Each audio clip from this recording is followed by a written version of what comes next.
Welcome to the Wandering Mind. In the soft glow of history's dawn, we find ourselves marveling at the quiet genius of the ancient world. This is a realm where the hum of modern machinery is absent, yet astonishing feats of engineering rise from the earth. As we embark on this gentle exploration, I encourage you to share the time and place from which you listen. Perhaps the ticking of a clock accompanies your journey, or the distant rustle of leaves in a breeze. If our musings help you find rest, I kindly invite you to subscribe and join us as we wander through the labyrinth of time. So, as you listen and drift into slumber, let your mind wander through the echoes of the past. Imagine the hands that carved stone, the eyes that measured the stars, and the minds that wove the fabric of civilization. In this gentle exploration, we find not just the remnants of what was, but the seeds of what could be. Let us continue to wander, to wonder, and to dream. In the stillness of ancient landscapes, long before the echoes of bustling cities and the hum of modern machinery, lay the seeds of human ingenuity. Picture, if you will, a time when our ancestors, clad in furs and driven by necessity, began to see the world not just as a space to inhabit, but as a canvas upon which they could shape their destiny. It was a time when the simplest of tools became the harbingers of change, when the earth itself seemed to whisper secrets to those who listened. In this world, early humans began to perceive the potential of their environment, transforming the mundane into the extraordinary. Consider the lever, a simple yet profound invention. With nothing more than a sturdy branch and a fulcrum, a rock perhaps, our ancestors discovered that they could lift weights otherwise insurmountable. This was not just a physical revelation, but a mental one. It was the realization that the laws of nature could be bent, if not entirely broken, with a bit of cunning and calculation. The lever was not merely a tool, it was a testament to human foresight and adaptability. Imagine the early humans staring at a large stone, immovable to the naked eye, yet with a lever, it was a different story. The lever whispered of potential, of possibilities unseen. It taught them to think beyond the immediate, to plan and to predict, skills that would become the cornerstone of engineering thought. And then there were the ramps. As humans began to construct rudimentary shelters and, eventually, more complex structures, they found that moving heavy materials required more than sheer strength. Ramps, simple inclines carved into the earth, allowed them to transport these materials with far greater ease. The concept of the ramp, much like the lever, was an elegant solution to a seemingly insurmountable problem. It was a lesson in gradual progress, in taking the long view. These early engineers understood intuitively what we now know through physics, that the force required to move an object decreases as the angle of the ramp decreases. It was a lesson in geometry and physics taught by the land itself. The ramp became a symbol of human perseverance and patience, a way to conquer the vertical challenges of their terrain. Ropes and rollers, too, played their part in this unfolding story. Ropes, twisted from plant fibers and animal sinews, became the sinews of early construction, binding together the elements of human ambition. Our ancestors learned how to use ropes to exert force over distances, to bind and to pull, creating networks of tension that allowed them to manipulate their surroundings with greater finesse. Rollers, cylindrical stones or logs placed beneath heavy objects, transformed the landscape of possibility once more. With these simple devices, the problem of friction was addressed. No longer did they need to drag stones laboriously across the ground. Now they could roll them, reducing friction and effort. The combination of ropes and rollers meant that objects could be moved with a coordination and efficiency previously unimaginable. These innovations were not isolated flashes of brilliance, but part of a continuum of thought, each discovery building upon the last. They were the early chapters in a long story of human curiosity and creativity. Each tool was a piece of a grander puzzle, one that would eventually lead to the monumental achievements of later civilizations. It is humbling to think that these early engineers, without the benefit of formal education or advanced technology, were laying the groundwork for all the engineering marvels to come. They were the original problem solvers, the pioneers of practical science. Their innovations were driven by necessity, but they were executed with a profound understanding of the world around them. In the quiet moments of twilight, as the fires burned low and shadows danced across the walls of their simple shelters, one can imagine these early humans reflecting on their day's work. Perhaps they marveled at the power of their minds, the way in which their hands could shape the world in which they lived. Perhaps they dreamed of the future, of the possibilities that lay beyond the horizon. And so, as we look back across the chasm of time, we see not just the remnants of what they built, but the legacy of their ideas. The lever, the ramp, the rope, and the roller. They were not just tools, but symbols of a new way of thinking. They remind us that innovation is a journey, one that begins with a single step, a single thought, a single spark of ingenuity. In contemplating this early chapter in the story of human engineering, we find ourselves connected to those distant ancestors, bound by the same thread of curiosity and creativity. It is a comforting thought that in the vast expanse of time, we are all part of the same unfolding narrative, one that began with the simplest of tools and continues to this day. In the quietude of the ancient world, long before the hum of engines or the click of modern machinery, our ancestors embarked on feats of engineering that still whisper to us across the millennia. Among these marvels, the megaliths command a particularly enigmatic respect. These colossal stones, some weighing in excess of hundreds of tons, were moved and positioned with an elegance that belies their sheer mass. They stand as sentinels of human ingenuity, their secrets buried deep in the sands of time. Imagine, if you will, the landscape of prehistoric Europe, a place of verdant forests and wide-open skies.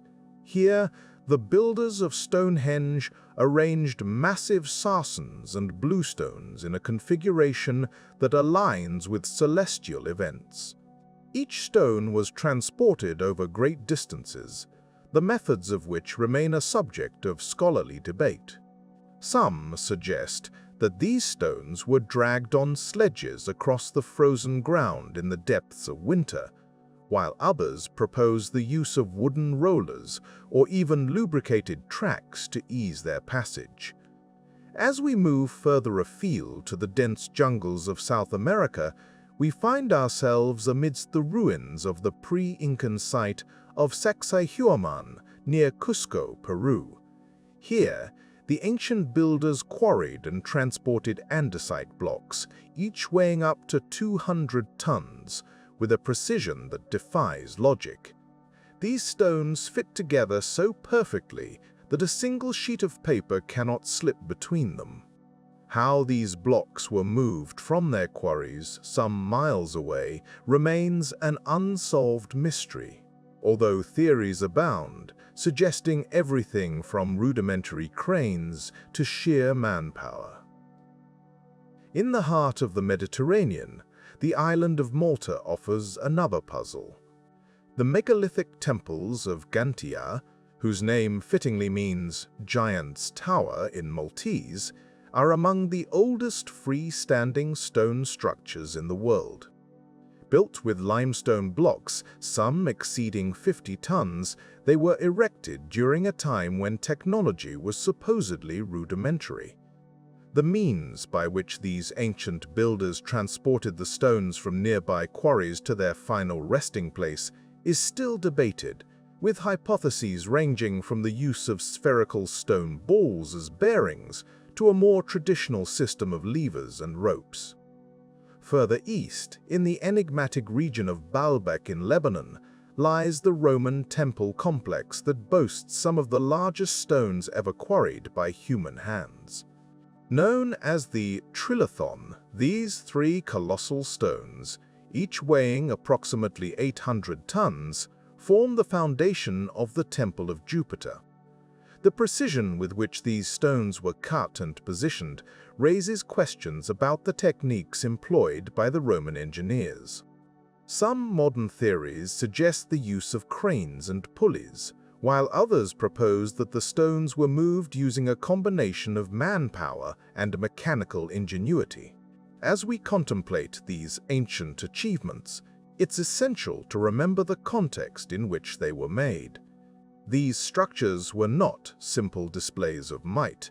They were imbued with cultural and spiritual significance. The act of moving such immense stones was likely as much a ceremonial endeavor as it was an engineering challenge. The stones themselves may have been seen as living entities, imbued with a power that could be harnessed through ritual and reverence. Yet, despite our modern understanding of physics and mechanics, many questions remain. How did these ancient peoples, without the benefit of written records or advanced tools, conceptualize and execute such monumental projects? The answers elude us, hidden within the forgotten traditions and lost knowledge of those who came before. And so, the megaliths stand silent, their surfaces weathered by the passage of countless seasons, each one a testament to the resilience and creativity of our ancestors. In the quiet moments of reflection, we can almost hear the echoes of their efforts, a reminder of the enduring mystery and wonder that surrounds these ancient stones.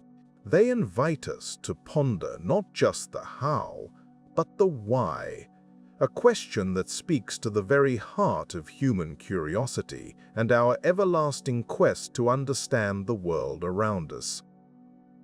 In the soft cradle of southeastern Turkey lies a site that has perplexed and fascinated archaeologists and historians alike. Göbekli Tepe. As we travel back in time, some 11,000 years ago, we find ourselves in a world where human society is on the cusp of transformation. This period, known as the pre-pottery Neolithic, marked a moment when our ancestors began to transition from nomadic hunter-gatherers to settled agriculturalists. Yet, Göbekli Tepe suggests that the spark of monumental architecture ignited long before the seeds of farming were sown into the earth. Imagine a landscape untouched by modernity, where the horizon is dotted not with skyscrapers, but with the humble constructs of nature. Here, amidst the rolling hills, stands Göbekli Tepe, a testament to human ingenuity and communal effort. This ancient site is composed of a series of large stone circles, each featuring towering limestone pillars carved with intricate depictions of animals and abstract symbols. These pillars, some weighing as much as 20 tons, were quarried and transported to the site, an extraordinary feat for a society without the wheel or beasts of burden. The construction of Göbekli Tepe is a window into the minds of its builders. It challenges our assumptions about the capabilities of early humans and invites us to ponder how such a project was conceived and executed. The stones themselves speak a silent language, hinting at rituals and beliefs that have long since faded into the whispers of history.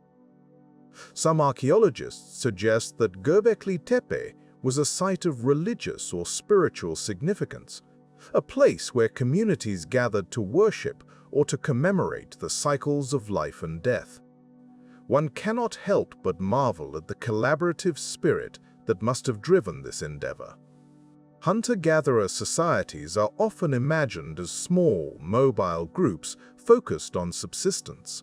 Yet, the scale and complexity of Göbekli Tepe hint at a level of social organization that seems to defy our expectations.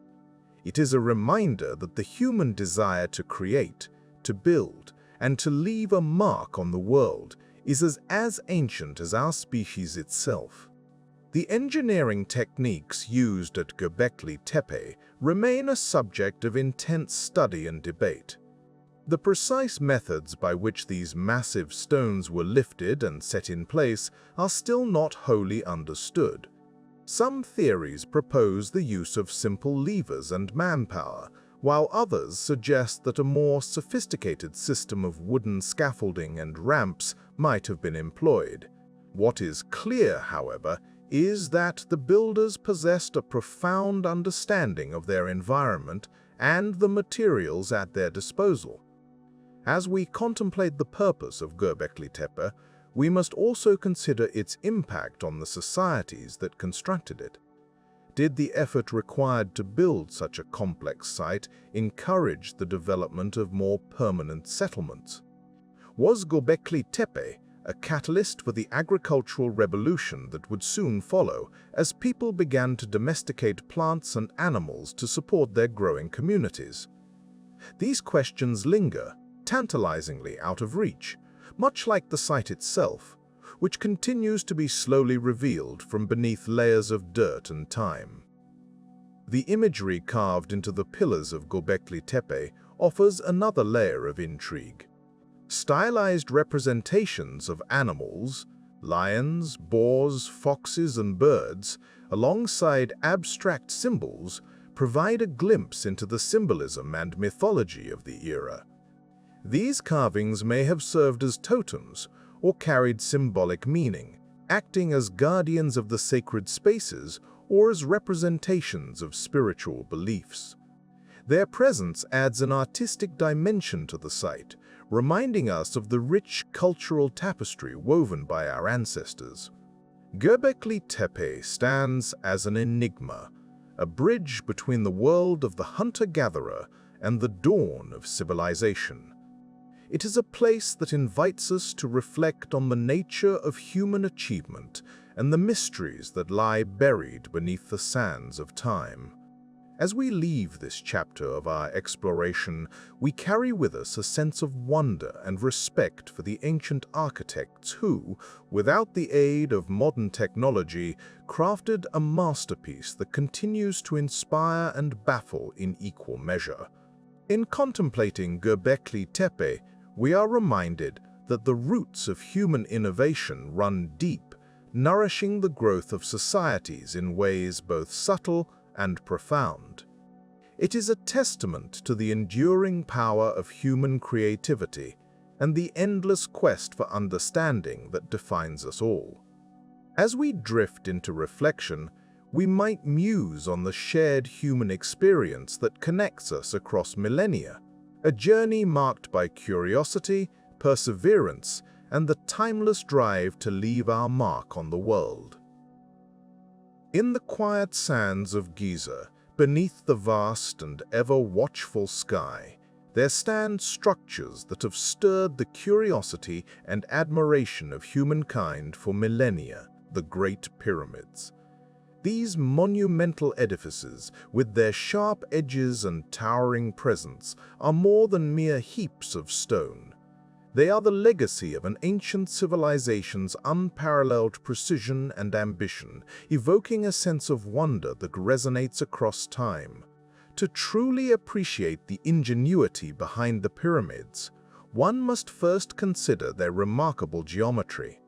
The largest of these, the Great Pyramid of Khufu, was originally constructed with a base that measured approximately 230.4 meters on each side and rose to a height of about 46.6 meters.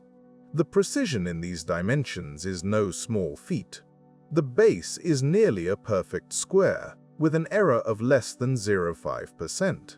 Such accuracy suggests a sophisticated understanding of mathematics and surveying, achieved long before the advent of modern tools. The alignment of the pyramids is equally astounding. The sides of the Great Pyramid are oriented with stunning precision to the cardinal points of the compass.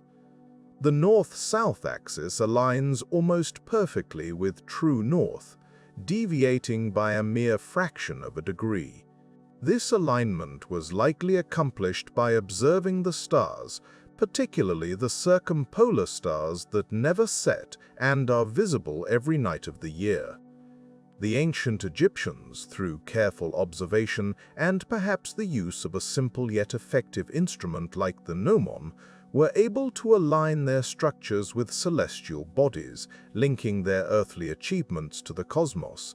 Equally impressive is the organization required to construct such a colossal monument. Scholars estimate that the workforce needed to build the Great Pyramid ranged from 20,000 to 30,000 laborers, a number far smaller than the often cited figure of 100,000. These workers included skilled artisans, stonecutters, and laborers who were well fed and housed in nearby workers' villages. This organization speaks to an advanced societal structure capable of supporting such an ambitious project over the decades it took to complete. The logistics of transporting and assembling the 2 million blocks that make up the Great Pyramid also demonstrate a mastery of ancient engineering. These blocks, weighing an average of 2.5 tons each, were quarried from limestone deposits nearby. Transporting them required meticulous planning and a profound understanding of simple machines. It is believed that sledges were used to move the stones across the desert, with water possibly poured in front of the sledges to reduce friction, a technique supported by recent archaeological evidence. In addition to the infrastructure on land, the Nile River played a crucial role in this grand project. During the inundation season, the river would rise, allowing boats to transport stones closer to the construction site. This seasonal rhythm of nature was harnessed with precision, turning potential obstacles into opportunities for efficiency. As the pyramid rose, the method of construction shifted to accommodate the growing height. It is hypothesized that a series of ramps, either straight, zigzagging, or circular, were used to haul the stones upwards. The exact nature of these ramps remains a subject of debate among scholars, but it is clear that their design required a nuanced understanding of physics and materials. The interior of the Great Pyramid further reflects the Egyptians' meticulous attention to detail. Within its labyrinthine passages lies the king's chamber, constructed from massive granite blocks transported from Aswan, over 800 kilometers away. These blocks, weighing up to 70 tons each, were laid with astonishing precision, their surfaces smooth and their joints fitting so tightly that not even a sheet of paper can be inserted between them. Yet, for all its grandeur, the Great Pyramid was not merely an architectural triumph. It was imbued with profound cultural significance. It served as a tomb for Pharaoh Khufu, a monumental expression of his divine status and his journey into the afterlife. The pyramid's shape, pointing toward the heavens, symbolized a stairway to the stars, a testament to the pharaoh's eternal life among the gods. The Great Pyramid stands as a testament to the ancient Egyptians' mastery over their environment and their ability to organize vast resources and labor towards a common goal. It is a reminder of the ingenuity that lies within human potential, a monument to a time when the world was still young and the mysteries of the universe beckoned with infinite possibility. In reflecting upon the Great Pyramid, we are invited to ponder the minds that conceived such a marvel, to consider the hands that shaped each stone, and to appreciate the spirit of a civilization that dared to reach for eternity. These ancient engineers, with their blend of art, science, and spirituality, have left us a legacy that continues to inspire and intrigue, a silent guardian of the desert, whispering stories of ages past to those who are willing to listen. As we drift into the gentle world of ancient engineering, we find ourselves standing beside a towering stone. It is not merely a stone, but a monolith, a testament to human ambition and ingenuity. These colossal blocks, some weighing as much as a modern locomotive, were transported over vast distances long before the age of mechanization. The question of how remains one of history's most captivating puzzles. Imagine, if you will, a landscape untouched by modernity. The air is crisp, the land vast and open. Here, ancient builders faced the daunting task of moving these immense stones from quarries to their final resting places in the form of temples, pyramids, and monuments. Without cranes or heavy machinery, they turned to the resources nature provided and the ingenuity of the human mind. One of the most straightforward yet effective methods employed was the sledge. A simple contraption, it relied on the principle of reducing friction. By placing the stone on a wooden sledge, workers could drag it across the ground. This technique was often complemented by the application of water, which transformed the dusty earth into a slick surface, allowing the sledge to glide more smoothly. Recent archaeological discoveries in Egypt have unearthed paintings dating back thousands of years, depicting workers pouring water in front of sledges, confirming the practical application of this method. Rollers, too, played a significant role. By placing logs beneath the stone, ancient engineers were able to roll their burdens along, significantly reducing the effort required. This technique required careful coordination, as the rollers had to be repositioned continuously. Yet, with a well-coordinated team, it became possible to transport stones weighing many tons over considerable distances. In some cases, the terrain itself dictated the methods used. When faced with a particularly challenging landscape, builders might carve channels or paths, using the natural topography to their advantage. This approach is notably seen in the construction of the Great Pyramids, where the Egyptians may have used a system of ramps to move stones. These ramps, built from mud brick and limestone chippings, were inclined at gentle angles to ease the transport of stones to greater heights. The exact nature of these ramps has been the subject of much debate. Some scholars propose linear ramps, while others suggest zigzagging switchbacks or even spiral ramps encircling the pyramid itself.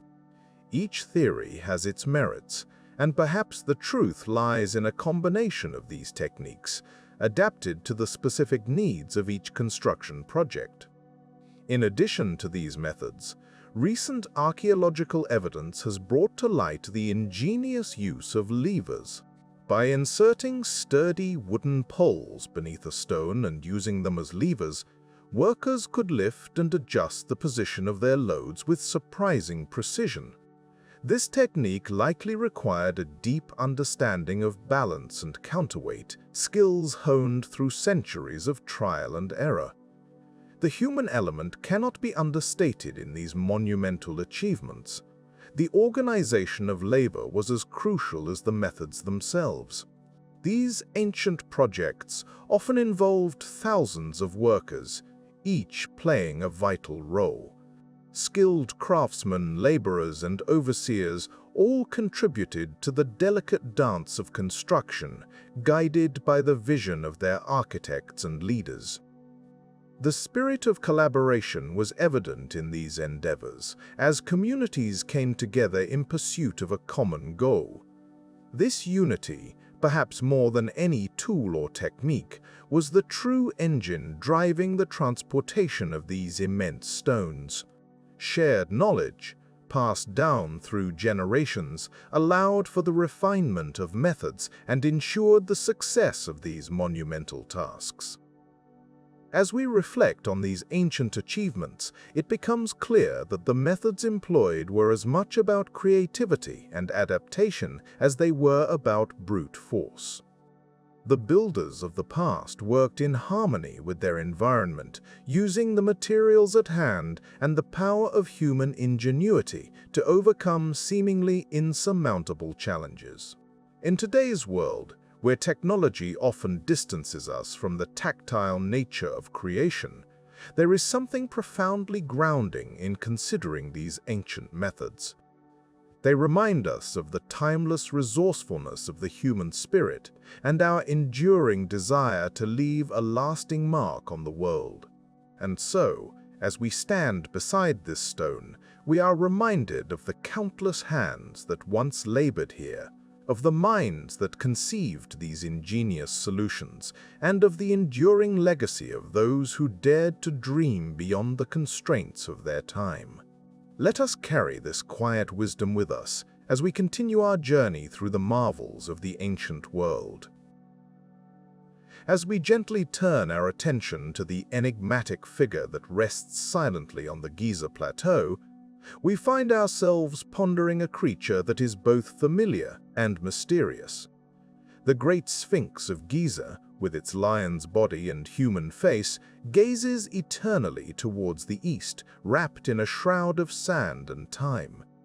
Unlike the pyramids that rise majestically nearby, the Sphinx was not constructed stone by stone, but rather it was carved directly from the limestone bedrock of the plateau. This particular approach to creation presents a unique set of engineering challenges and marvels that quietly baffle the curious mind. The Sphinx, measuring approximately 73 meters in length and 20 meters in height, stands as a testament to the ingenuity of its ancient creators. To sculpt such a monumental figure from a single mass of stone required not only a profound understanding of the natural material, but also an extraordinary level of planning and execution.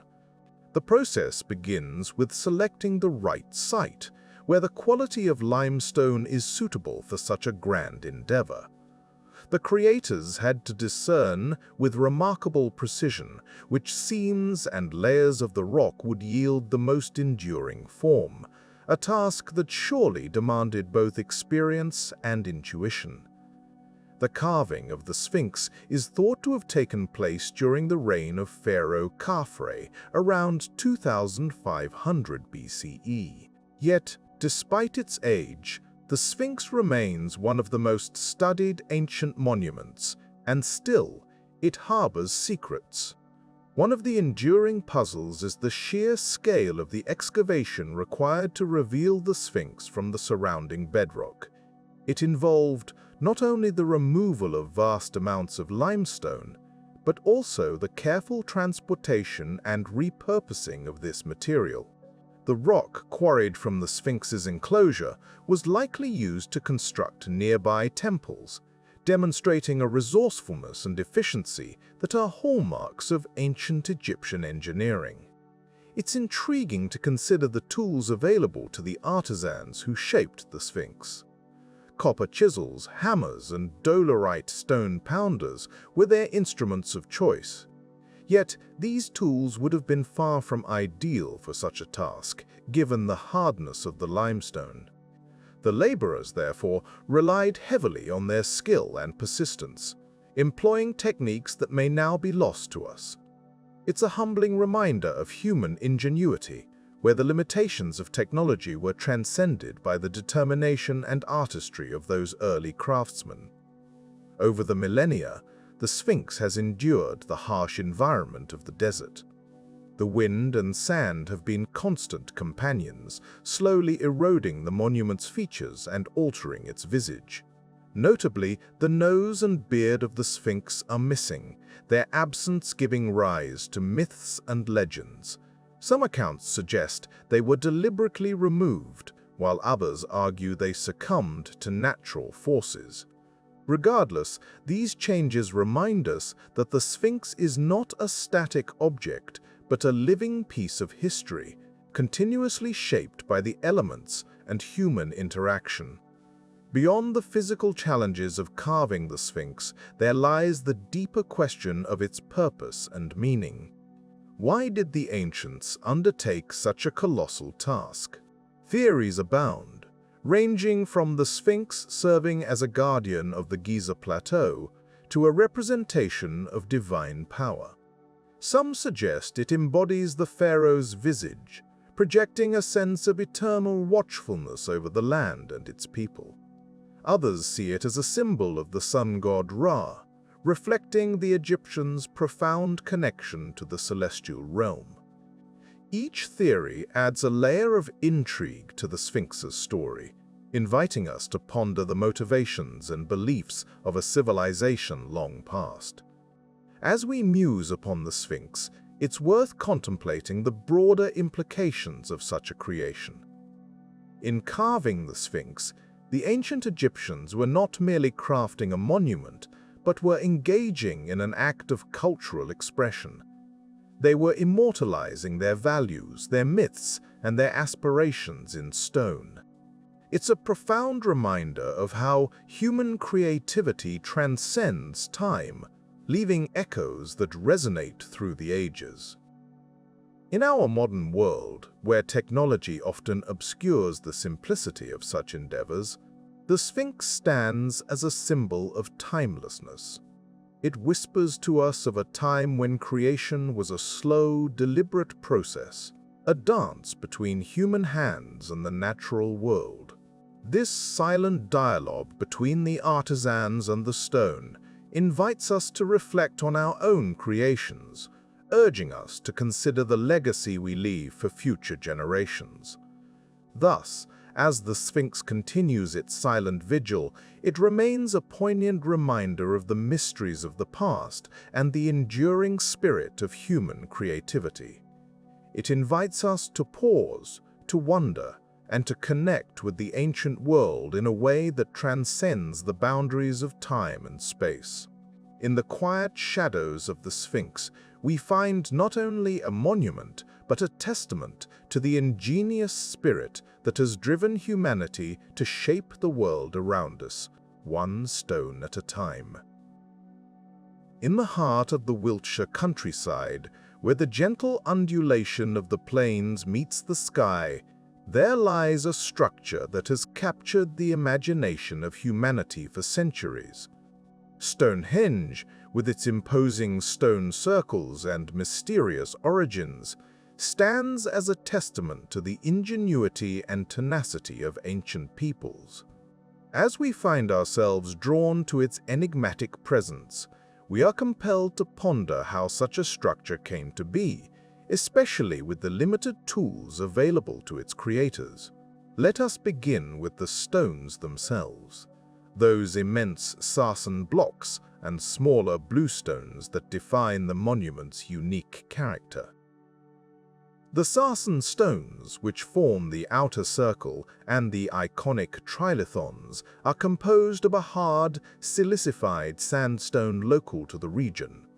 However, the bluestones, weighing up to 4 tons each, originate from the Preseli Hills of Wales, some 150 miles away. This fact alone invites a quiet marvel at the determination of the Neolithic people, who, without the wheel or complex machinery, transported these stones over such a daunting distance. The methods employed in moving the bluestones have been the subject of much scholarly debate and speculation.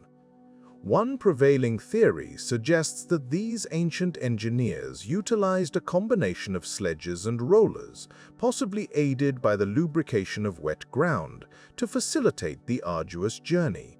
It is a vision that evokes scenes of coordinated effort, with groups of individuals working in concert, their rhythmic chants perhaps echoing across the landscape as they hauled these stones inch by inch towards their final resting place. Once at the site, the task of erecting the stones presented another layer of complexity. How did they lift such heavy stones into their upright positions and set them with precision to form the celestial alignments that Stonehenge is renowned for? Recent archaeological findings suggest that a system of earth mounds, wooden frameworks, and ropes could have been employed to tilt the stones into place.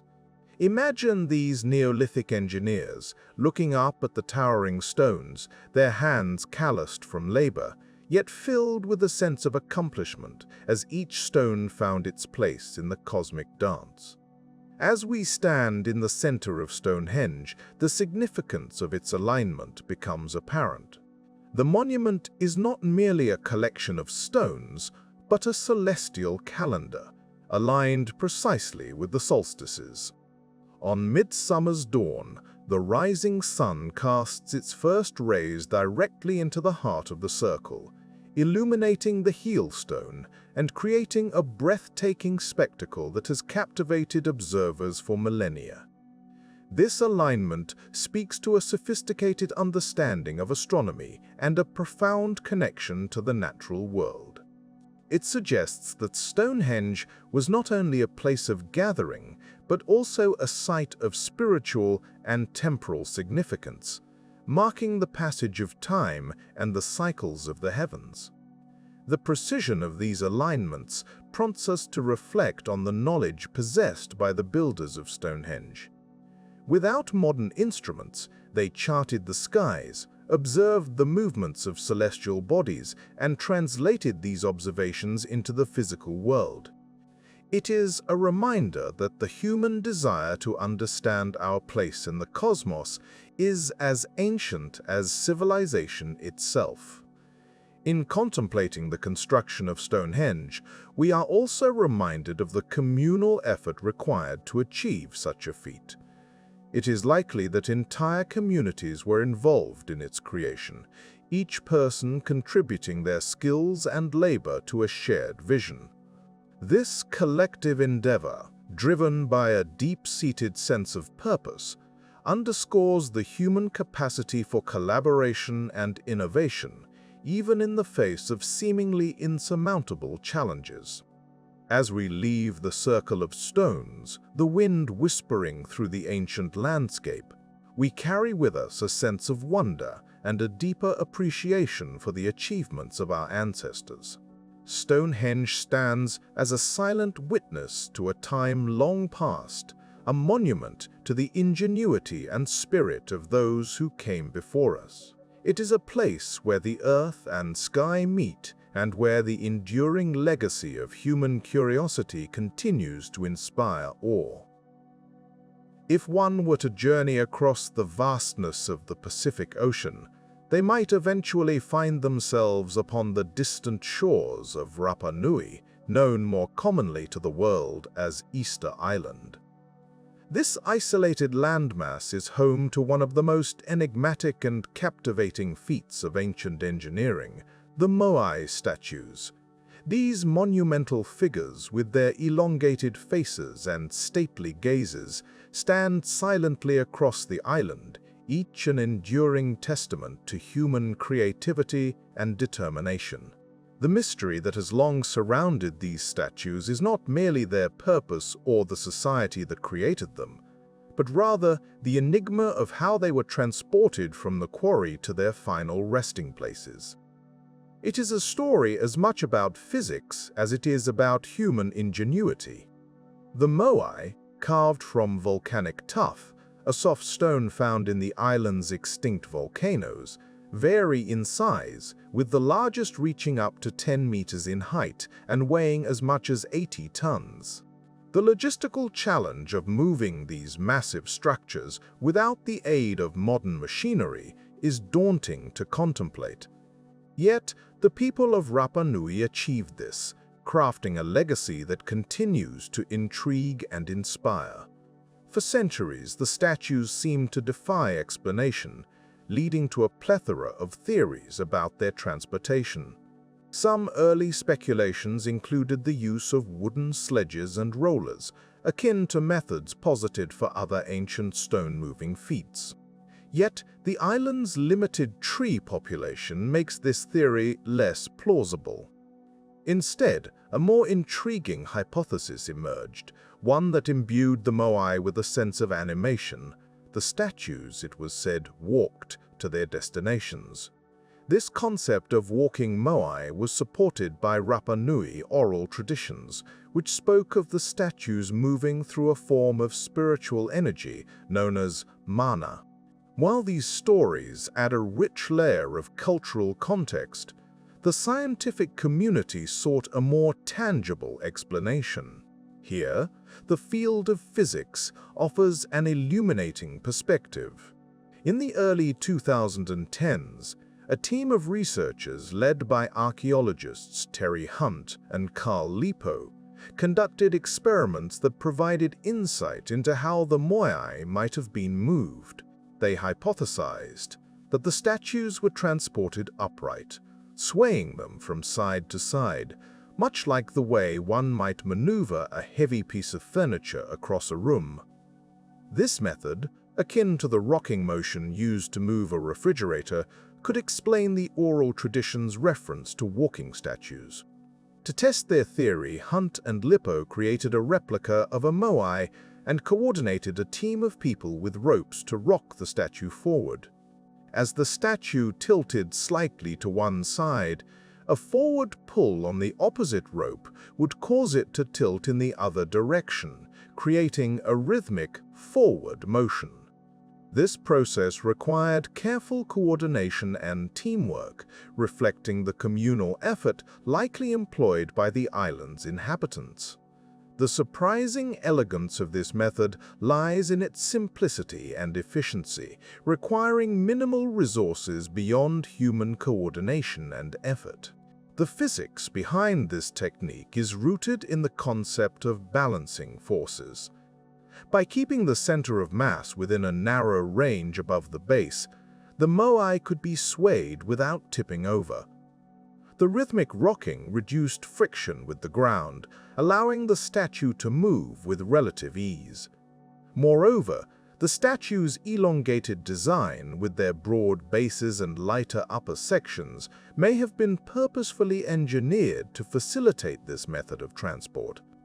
This theory not only aligns with the oral traditions, but also offers a practical solution consistent with the island's ecological constraints. The scarcity of trees and the availability of strong ropes made from local plant fibers would have necessitated a method that minimized the need for sledges or rollers. Furthermore, the upright transportation of the Moai would have preserved the intricately carved bases, which might have been damaged by traditional dragging methods. While Hunt and Lipo's theory is compelling, it is important to acknowledge that the full story of the Moai's journey across Rapa Nui remains elusive. Archaeological evidence suggests that different methods might have been used at various times or for statues of differing sizes. The possibility of multiple techniques reflects the adaptability and resourcefulness of the Rapa Nui people, who thrived in their environment despite its limitations. The Moai of Easter Island thus stand as silent sentinels of a civilization that mastered the art of movement through a deep understanding of balance and cooperation. Their journey from volcanic quarries to coastal platforms is a testament to the power of collective human endeavor, guided by both cultural tradition and the principles of physics. As we reflect on this remarkable achievement, we are reminded of the profound connections between ancient knowledge and the natural world.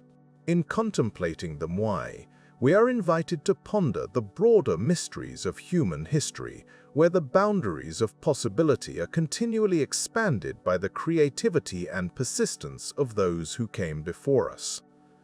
The statues, with their serene expressions and enduring presence, encourage us to walk alongside them, not only across the landscape of Rapa Nui, but also through the corridors of time, where the echoes of past wisdom still resonate, quietly inspiring the wanderers of today's world.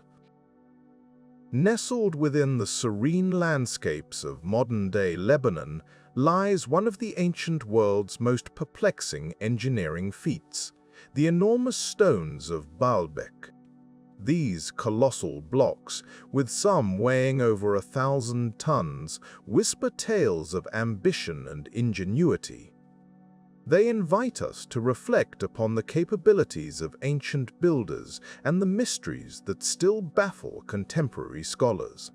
The centerpiece of this enigma is the Roman temple complex dedicated to Jupiter, the king of gods in Roman mythology.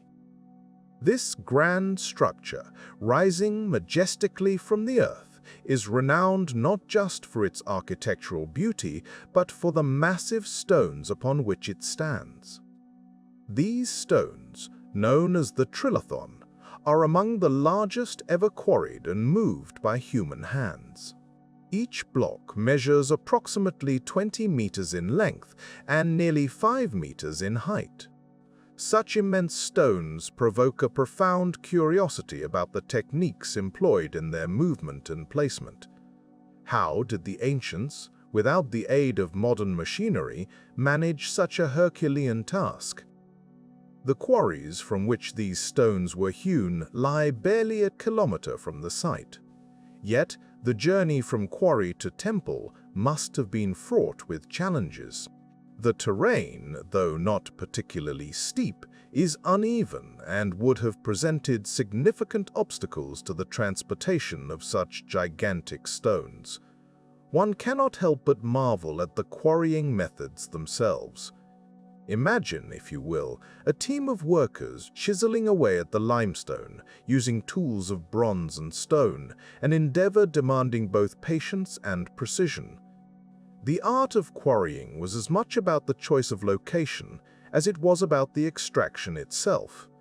The quarries had to be carefully selected to provide the right quality of stone, free from flaws that might weaken the structural integrity. The stone of the pregnant woman, still resting in its quarry bed, serves as a testament to the might of these ancient engineers. This unfinished block, weighing an estimated 1,200 tons, was seemingly abandoned, perhaps due to a miscalculation in its dimensions or weight. Its presence raises further questions about the processes and decision-making that guided these ancient masons. Once quarried, the monumental task of transporting these stones would begin. It is believed that wooden sledges, ropes, and a large workforce were employed to move the blocks. The process likely involved a careful orchestration of human effort and simple machines, such as levers and rollers, to facilitate the stone's journey. Some scholars propose the use of water lubrication, a method involving the pouring of water to reduce friction and ease movement over the ground. This technique, while simple, demonstrates a sophisticated understanding of physics and mechanics. The final placement of the stones within the temple complex required an even greater degree of precision. The alignment and fitting of these blocks speak to an advanced knowledge of geometry and architectural planning. The trilithon stones sit atop a series of smaller blocks, perfectly balanced, their weight bearing down with immense force, yet not disturbing the structure beneath. This precision suggests that the builders possessed not only physical prowess, but also a deep understanding of structural engineering principles. Throughout history, Baalbek has served as a cultural and religious center, attracting the attention of various civilizations. The Romans, who left an indelible mark on the site, were known for their engineering prowess. Yet, the origins of the temple's foundation predate even them, hinting at a legacy of construction and renovation by successive cultures. This layering of history adds to the complexity of understanding the true origins and purposes of Baalbek's design. As we stand in the shadow of these behemoth stones, we are reminded of the human spirit's capacity for greatness. The ancients' ability to conceive and execute such an ambitious project without the technology we take for granted today is nothing short of extraordinary. While we have theories and educated guesses, the exact methods remain shrouded in the mists of time, leaving us with a sense of wonder and respect for our ancestors' achievements. The stones of Baalbek, with their silent grandeur, continue to captivate the imagination. They serve as a bridge to the past, inviting us to ponder the skills and knowledge of those who came before us. In their monumental presence, we find a gentle reminder of the mysteries of human history and the enduring quest for understanding. As we reflect upon Baalbek's stones, we embrace the beauty of not knowing all the answers, allowing the mysteries to inspire rather than frustrate. In this way, the past speaks softly to the present, offering a timeless dialogue between what has been and what is yet to be discovered. Nestled within the towering Andes, shrouded in the mists of history and the clouds of altitude, lies a testament to human ingenuity and perseverance, the architectural marvels of the Inca Empire. Here, in the heart of South America, stone is not merely stone, but a canvas upon which the Incas etched their legacy, crafting structures so precise that they have withstood the ravages of time and the tremors of Earth's restless crust. The Incas, unlike many of their contemporaries, eschewed the use of mortar, instead opting for a technique known as ashlar masonry.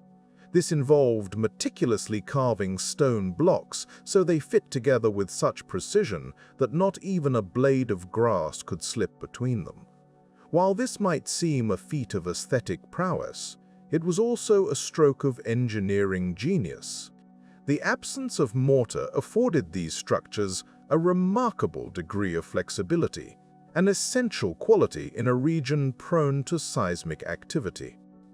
Imagine, if you will, the scene: a team of Inca stonemasons, clad in simple garb, their hands calloused from years of labor, shaping each stone with unerring accuracy. Their tools were rudimentary by today's standards, consisting of hammers, chisels, and an innate understanding of the material they worked with. They employed a technique that involved repeatedly striking the stones along predetermined lines, gradually coaxing them into the desired shape. This process required not only skill, but also an intimate knowledge of the stone's properties, learning where to apply pressure and where to relent. The stones themselves, often granite or andesite, were sourced from quarries, sometimes located miles away from the construction site. Transporting these massive blocks across the rugged Andean terrain was no small task. Yet, through a combination of sheer human effort, ingenious use of ramps and rollers, and possibly even the lubrication of paths with wet clay, the Incas managed to move these colossal stones to their final resting places. Once at the construction site, the real artistry began. The Incas employed a method called dry stone construction. Each stone was carefully placed and adjusted, the surfaces ground against each other with sand or grit until a perfect fit was achieved. The result was a jigsaw of stone that not only held together through friction and gravity, but also had the flexibility to sway and settle during earthquakes, absorbing the shock without crumbling. This level of precision and durability is most famously exemplified in the city of Cusco, the ancient capital of the Inca Empire. Here, the walls of the Sacsayhuaman fortress stand as a testament to the Incas' mastery of stonework. The fortress, with its zigzagging walls and massive stone blocks, some weighing over 100 tons, is a marvel of Inca engineering. Each stone is carefully interlocked with its neighbors in a pattern that resembles a giant jigsaw puzzle, its pieces fitting together so precisely that they have withstood centuries of earthquakes.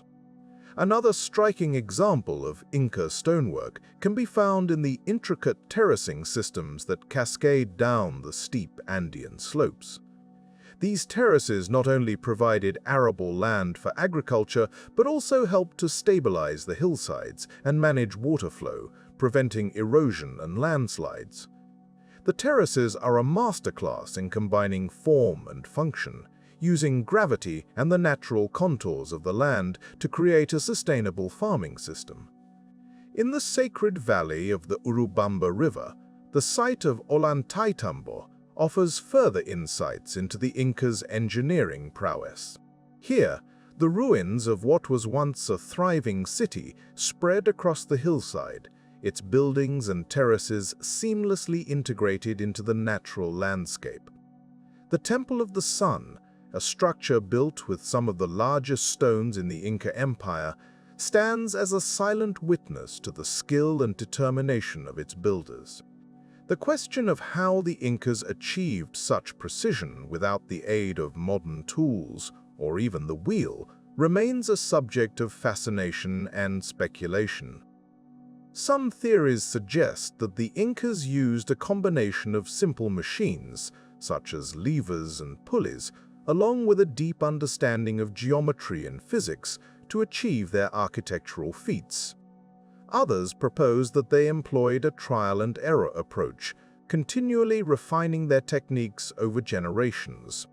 Yet, for all the theories and hypotheses, there remains an air of mystery surrounding the Inca stonework.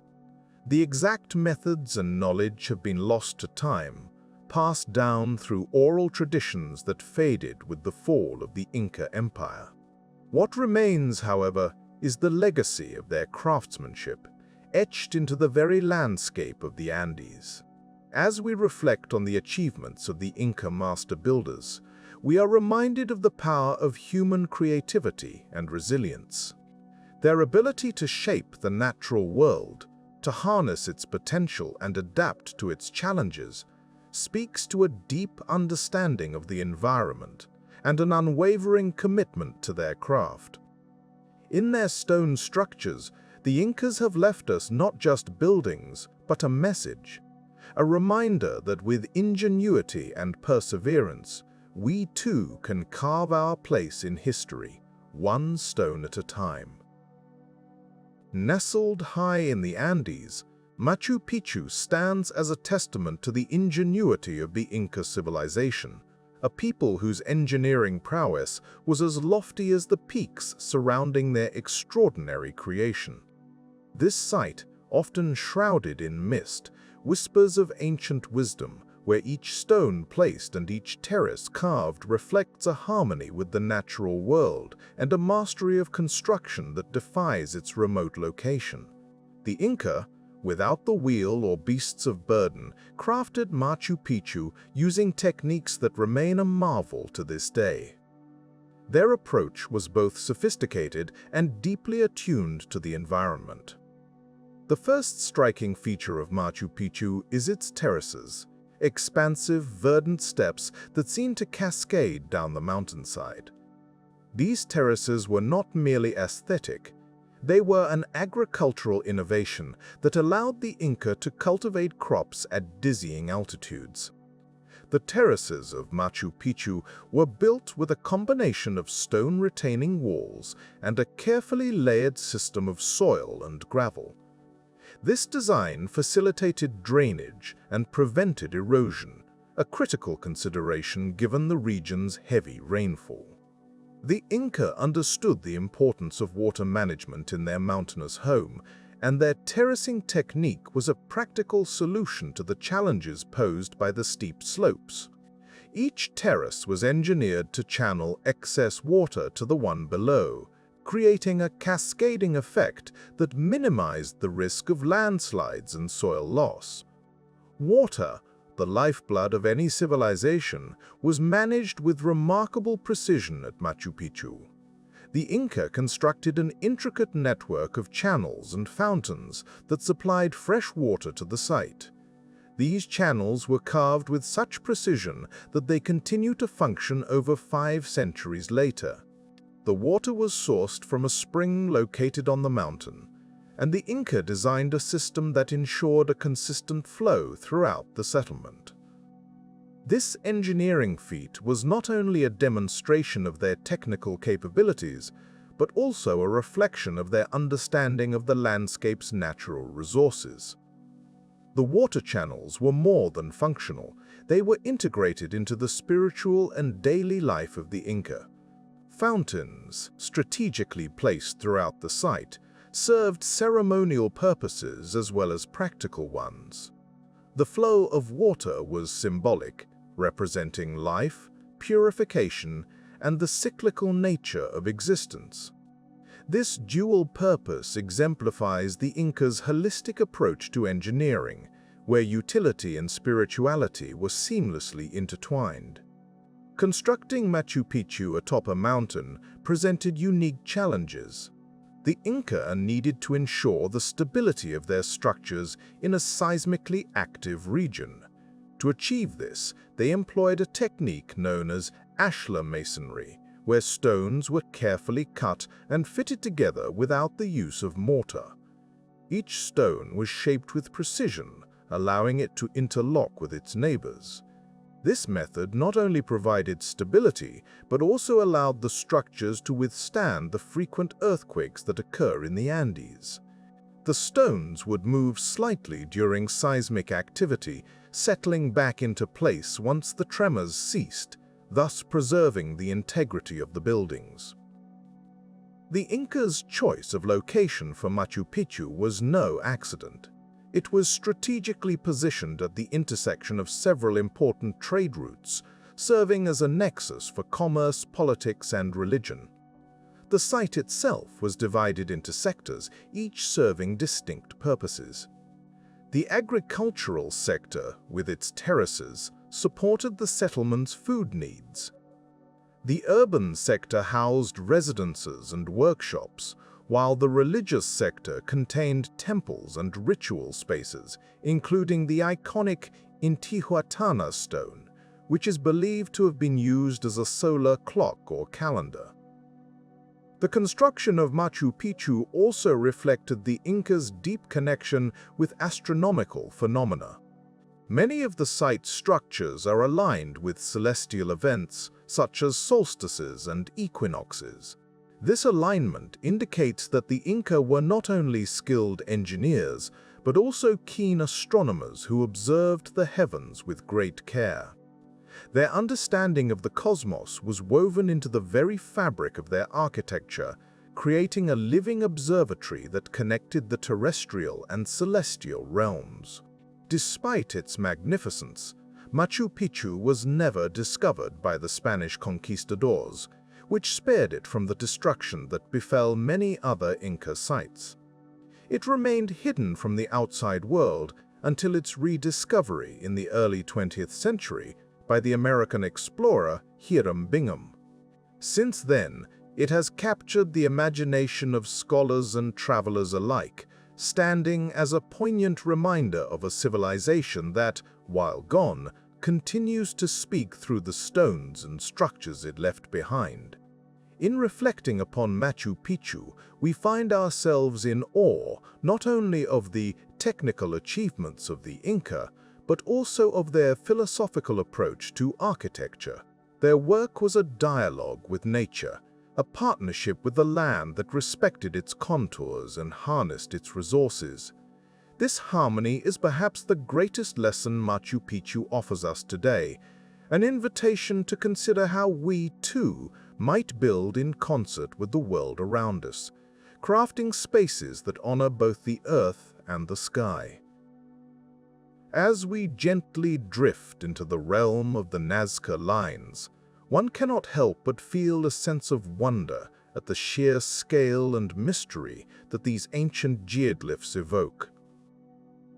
Stretching across the arid plains of southern Peru, these enormous designs, etched into the earth sometime between 500 BCE and 500 CE, have captivated the imagination of many. They whisper tales of a civilization that dared to reach for the heavens, crafting artwork of such grandeur that it's only truly comprehensible from how. The question that naturally arises is, how did the ancient Nazca people manage such a feat of engineering and artistry without the aid of aerial perspectives? It is an enigma that invites us to delve deeper into the ingenuity of our ancestors, who possessed no modern tools or technologies, yet achieved something that continues to baffle even today. The Nazca Lines are not merely random strokes upon the landscape. They are intricate designs, ranging from simple lines to complex figures representing animals, plants, and geometric shapes. The largest of these figures stretches over 200 meters, an astounding achievement for an ancient society. Their creation required not only a profound understanding of geometry and proportion, but also meticulous planning and execution.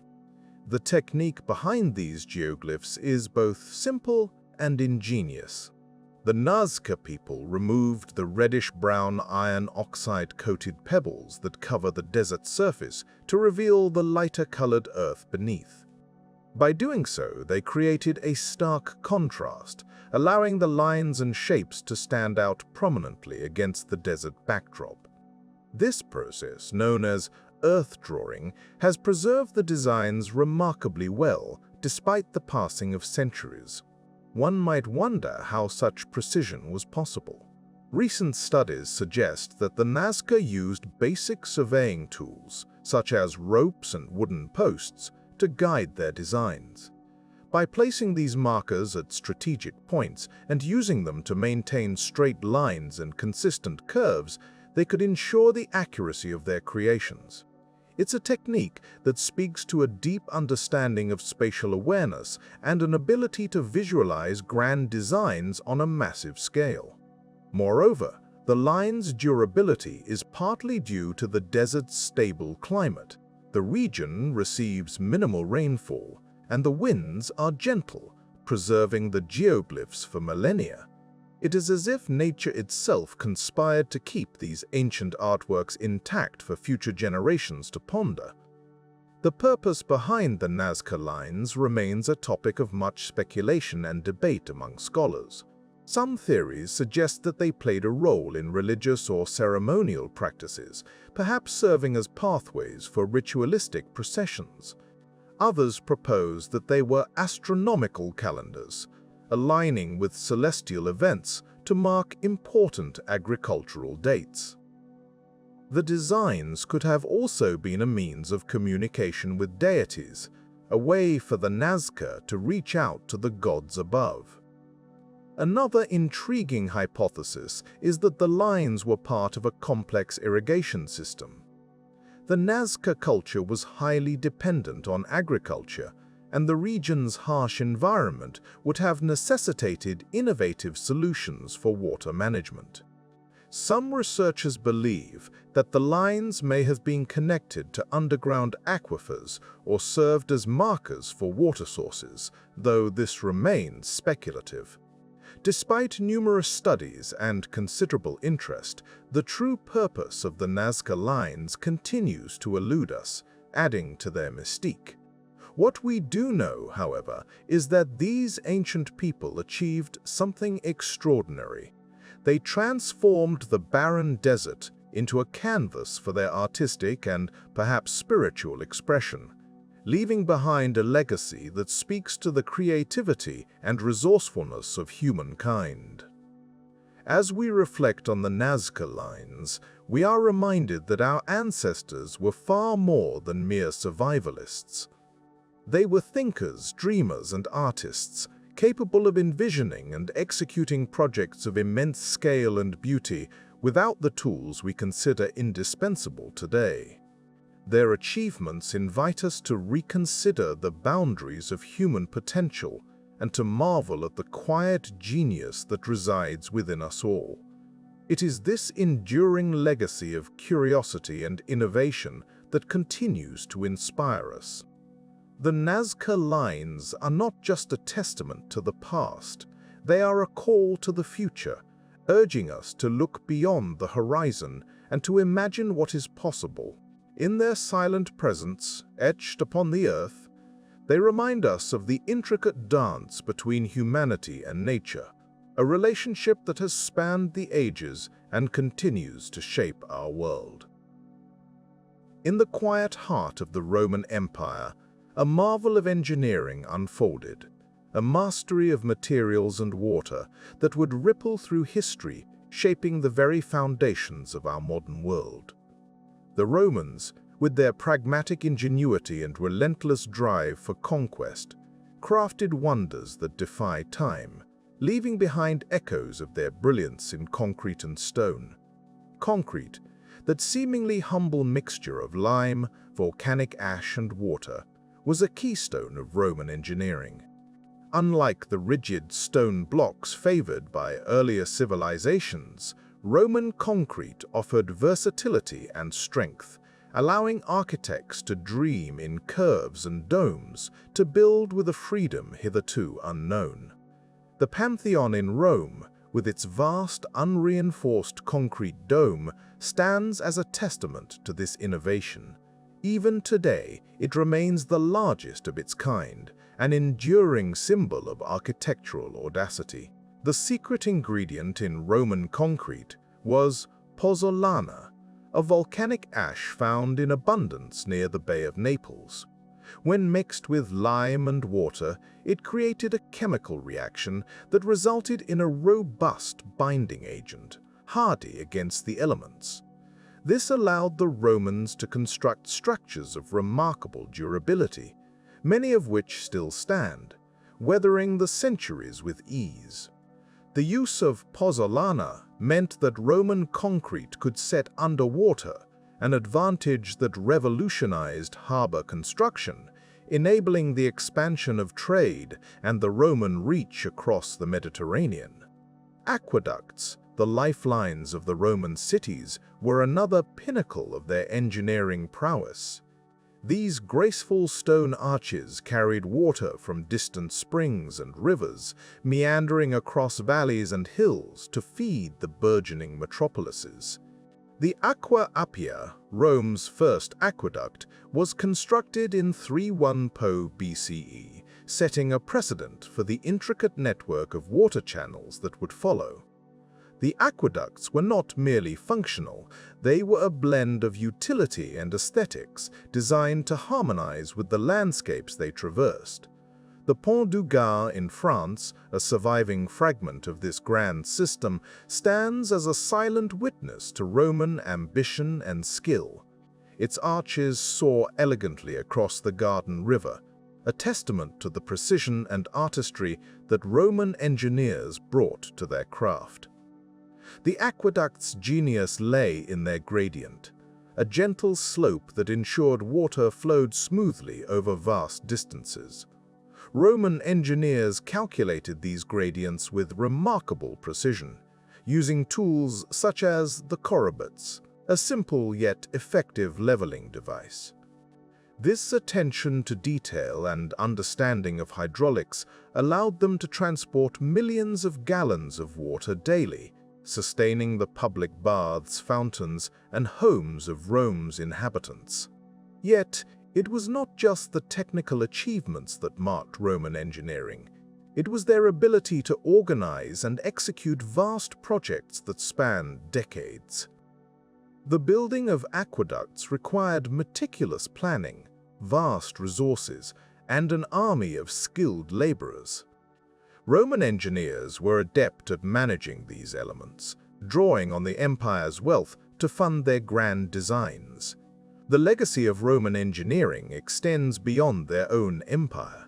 Their innovations in concrete laid the groundwork for modern construction techniques. The principles they developed in aqueduct construction influenced the design of water supply systems for centuries.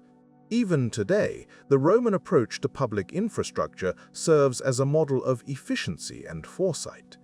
Reflecting on the Roman engineers, one cannot help but marvel at their vision, a vision that transcended the immediate needs of their time, reaching towards a future they could scarcely imagine. They were builders of dreams, crafting a world where stone and water danced in harmony, where concrete could defy gravity, and where the whispers of a distant spring could be heard in the heart of a bustling city. As we wander through the ruins of their accomplishments, we are reminded of the enduring power of human ingenuity. The Romans, with their mastery of concrete and aqueducts, have left us a legacy not only of physical structures, but of an engineering ethos, a testament to the possibilities that emerge when imagination meets knowledge. In the quiet echoes of their arches and domes, we can still hear the murmur of water, the pulse of a civilization that dared to dream and to build. In the tranquil depths of the Aegean Sea, near the small Greek island of Antikythera, a relic of astonishing complexity was discovered by sponge divers in 1901. This artifact, a corroded mass of bronze and wood, would come to redefine our understanding of ancient technology and craftsmanship. It was the Antikythera Mechanism, often heralded as the world's oldest known analog computer. The mechanism, dated to around the 2nd century BCE, was initially unassuming, its brilliance obscured by centuries beneath the sea. Yet, as it was carefully studied and reconstructed, the intricate nature of its design began to emerge. It was capable of predicting astronomical positions and eclipses for calendrical and astrological purposes. Such sophistication was previously thought beyond the reach of ancient civilizations. Imagine, if you will, this extraordinary device resting in the hands of a skilled craftsman of antiquity. Within its compact frame lay a network of gears, each meticulously crafted to interlock with precision. These gears, made of bronze, were not crude or rudimentary, but displayed an engineering finesse comparable to that of 18th-century clockmakers. The mechanism was contained within a wooden case, akin to a modern-day laptop, with inscriptions on the inside surfaces that likely served as a user guide. The primary purpose of the Antikythera mechanism was astronomical. It could model the apparent motion of the Sun, Moon, and possibly the 5 planets visible to the naked eye: Mercury, Venus, Mars, Jupiter, and Saturn. Mars, Jupiter, and Saturn. It accounted for the irregularities in the Moon's orbit, a task that required a differential gear, a concept that would later be reinvented in the 16th century. Such intricate knowledge of celestial phenomena and gear mechanics speaks volumes about the sophistication of its creators. How, then, did such a device come into being? The Antikythera mechanism is believed to have been crafted by Greek scientists, possibly influenced by the work of the great minds of the Hellenistic period. Figures like Archimedes and Hipparchus, renowned for their astronomical and mathematical prowess, may have contributed to the body of knowledge from which this mechanism sprang. The exact identity of those who constructed it remains a mystery, their names lost to the sands of time, yet their ingenuity endures in this remarkable creation. The mechanism's front dial displayed the Greek zodiac and an Egyptian calendar, which helped reconcile the lunar months with the solar year. By turning a small crank, one could set the dials to a particular date and observe the corresponding positions of celestial bodies. The back of the device featured additional dials that predicted solar and lunar eclipses based on the intricate cycles of Saros and Callipyge. The Saros cycle, lasting approximately 18 years, was used to predict eclipses, while the Callippic cycle, a refinement of the Metonic cycle, harmonized the lunar and solar years over a period of 76 years. Such detailed astronomical calculations suggest a profound understanding of the cosmos, far surpassing mere observation. It required a synthesis of mathematical precision and empirical data, a testament to the analytical capabilities of its creators. Moreover, the craftsmanship evident in the Antikythera Mechanism suggests a well-established tradition of gearwork and metalworking, hinting at other, yet undiscovered, devices of similar nature. The discovery of the Antikythera Mechanism has prompted scholars to reconsider the technological capabilities of ancient civilizations. It challenges the linear progression of technological development, suggesting that knowledge can flourish only to be lost or forgotten in the annals of history. The mechanism offers a tantalizing glimpse into the past, where the boundaries between art, science, and philosophy blurred into a cohesive pursuit of understanding. In reflecting upon the Antikythera Mechanism, we are reminded of the enduring human quest to comprehend the universe. It is a journey marked by moments of brilliance, such as this, where the ingenuity of the ancients shines through the veil of time. The mechanism stands as a testament to their vision, a silent witness to the heights of human achievement in an age long past. As we conclude our contemplation of the Antikythera Mechanism, let us carry forward the spirit of curiosity and wonder that drove its creation. For in every ancient artifact lies a story, waiting to unfold, a whisper from the past that speaks to the eternal dialogue between humanity and the cosmos. A dialogue that continues as we, like those before us, gaze upon the stars, seeking to unravel the mysteries of our universe, one discovery at a time. In the quiet embrace of the Mediterranean Sea, on the small island of Pharos, there once stood an architectural marvel that captured the imagination of ancient travelers and scholars alike.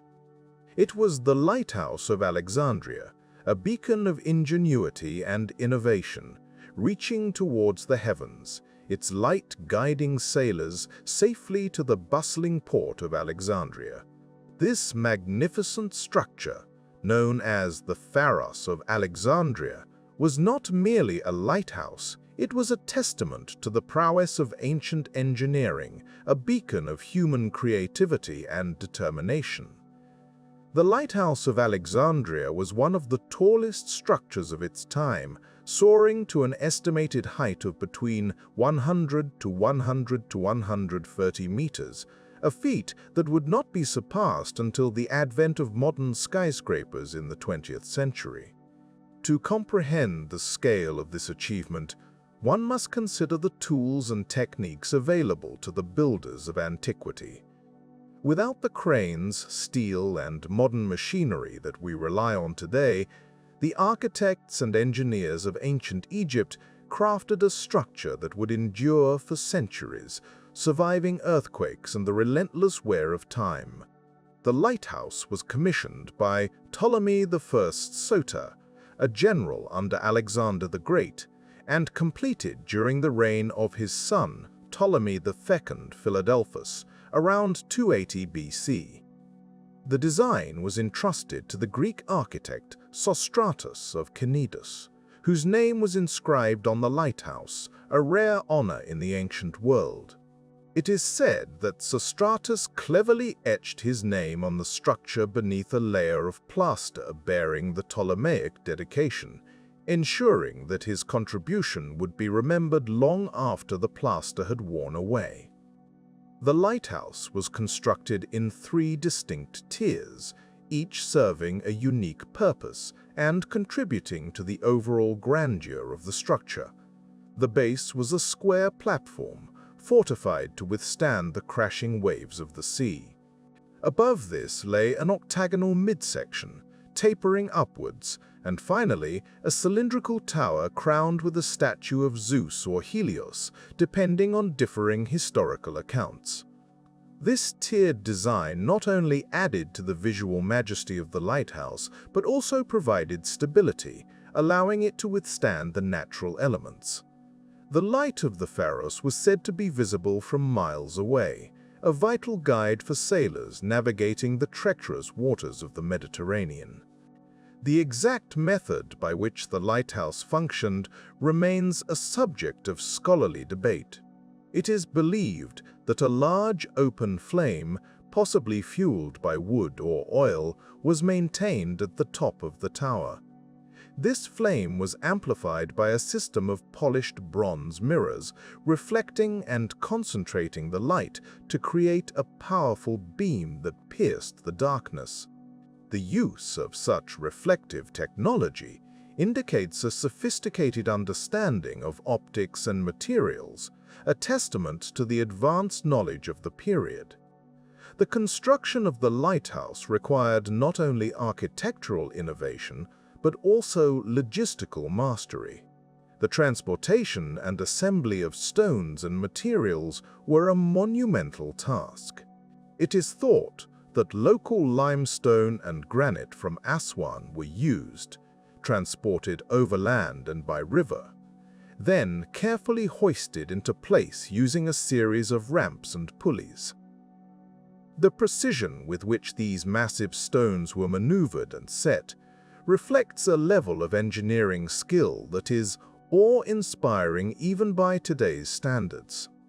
Throughout its existence, the Lighthouse of Alexandria stood as a symbol of the city's prosperity and intellectual prowess. Alexandria, founded by Alexander the Great, was a hub of learning and culture, home to the Great Library and the renowned museum. The lighthouse complemented this intellectual environment, serving as a physical manifestation of the knowledge and creativity that flourished within the city. However, like many wonders of the ancient world, the Pharos did not endure the test of time unscathed. It was damaged by a series of earthquakes between the 12th and 15th centuries, each tremor further weakening its structure until it finally succumbed. By the time the Mamluk Sultanate rose to power, the lighthouse had largely collapsed, its stones repurposed for the construction of the citadel of Qaitbay, which now stands on its original site. Today, the legacy of the Lighthouse of Alexandria endures in both historical records and its influence on subsequent lighthouse designs. Its grandeur captured the imagination of countless writers, from ancient historians like Strabo and Pliny the Elder to medieval travelers who marveled at its ruins. Its image and concept have inspired countless lighthouses throughout history, each echoing the innovative spirit of the original Pharos. In contemplating the Lighthouse of Alexandria, we are reminded of the boundless potential of human ingenuity. It stands as a testament to the creativity and determination of our ancestors, who, with limited resources, dared to reach for the stars. The Pharos was not merely a guide for sailors, it was a beacon of human achievement, a reminder of what can be accomplished when vision and skill are combined in pursuit of the extraordinary. As we reflect on this ancient marvel, we find ourselves inspired by its legacy, a quiet yet powerful tribute to the enduring spirit of innovation that continues to illuminate our path today. In the heart of ancient Mesopotamia, where the cradle of civilization once flourished, there exists a tale of botanical splendor that has captured human imagination for millennia: the Hanging Gardens of Babylon.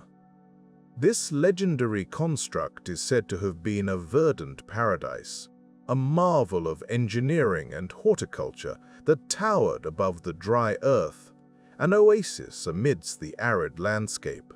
Yet, as we embark on this journey of exploration, we find ourselves gently pondering whether this wonder was indeed a feat of ancient engineering, or a myth spun from the threads of time.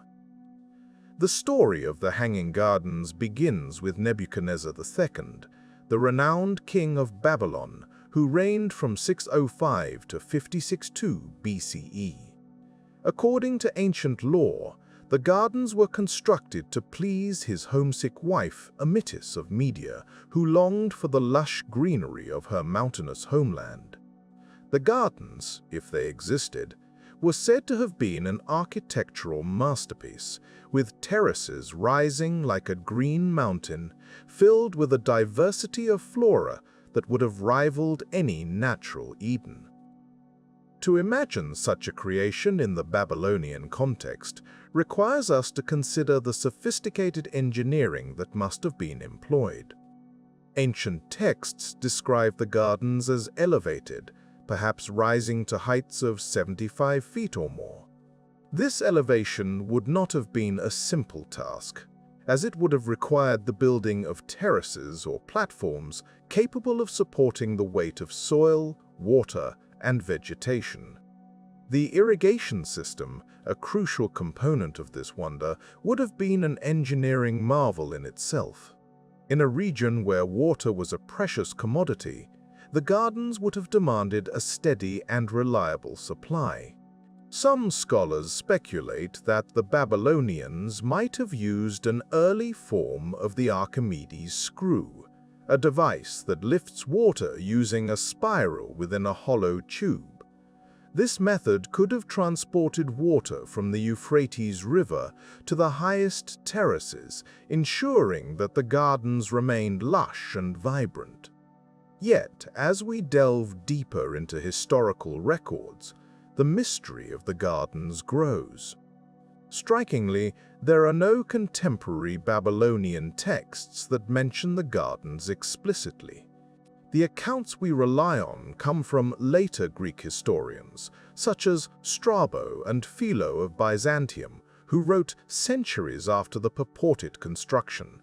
This absence of direct evidence in Babylonian records leads us to ponder whether the gardens were indeed a physical structure, or rather a symbolic representation of Babylon's grandeur.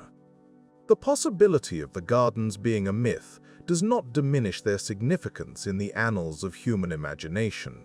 Myths, after all, serve as powerful vessels of cultural memory, shaping our understanding of the past and inspiring future generations. The gardens, whether real or imagined, encapsulate the human desire to harmonize nature and architecture, to create spaces that transcend the ordinary.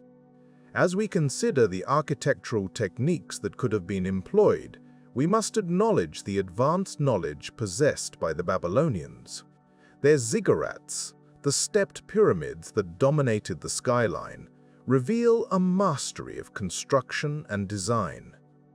These massive structures, built with sun-dried bricks, were both religious and administrative centers, showcasing the Babylonians' ability to construct complex edifices that could have supported a garden of such scale.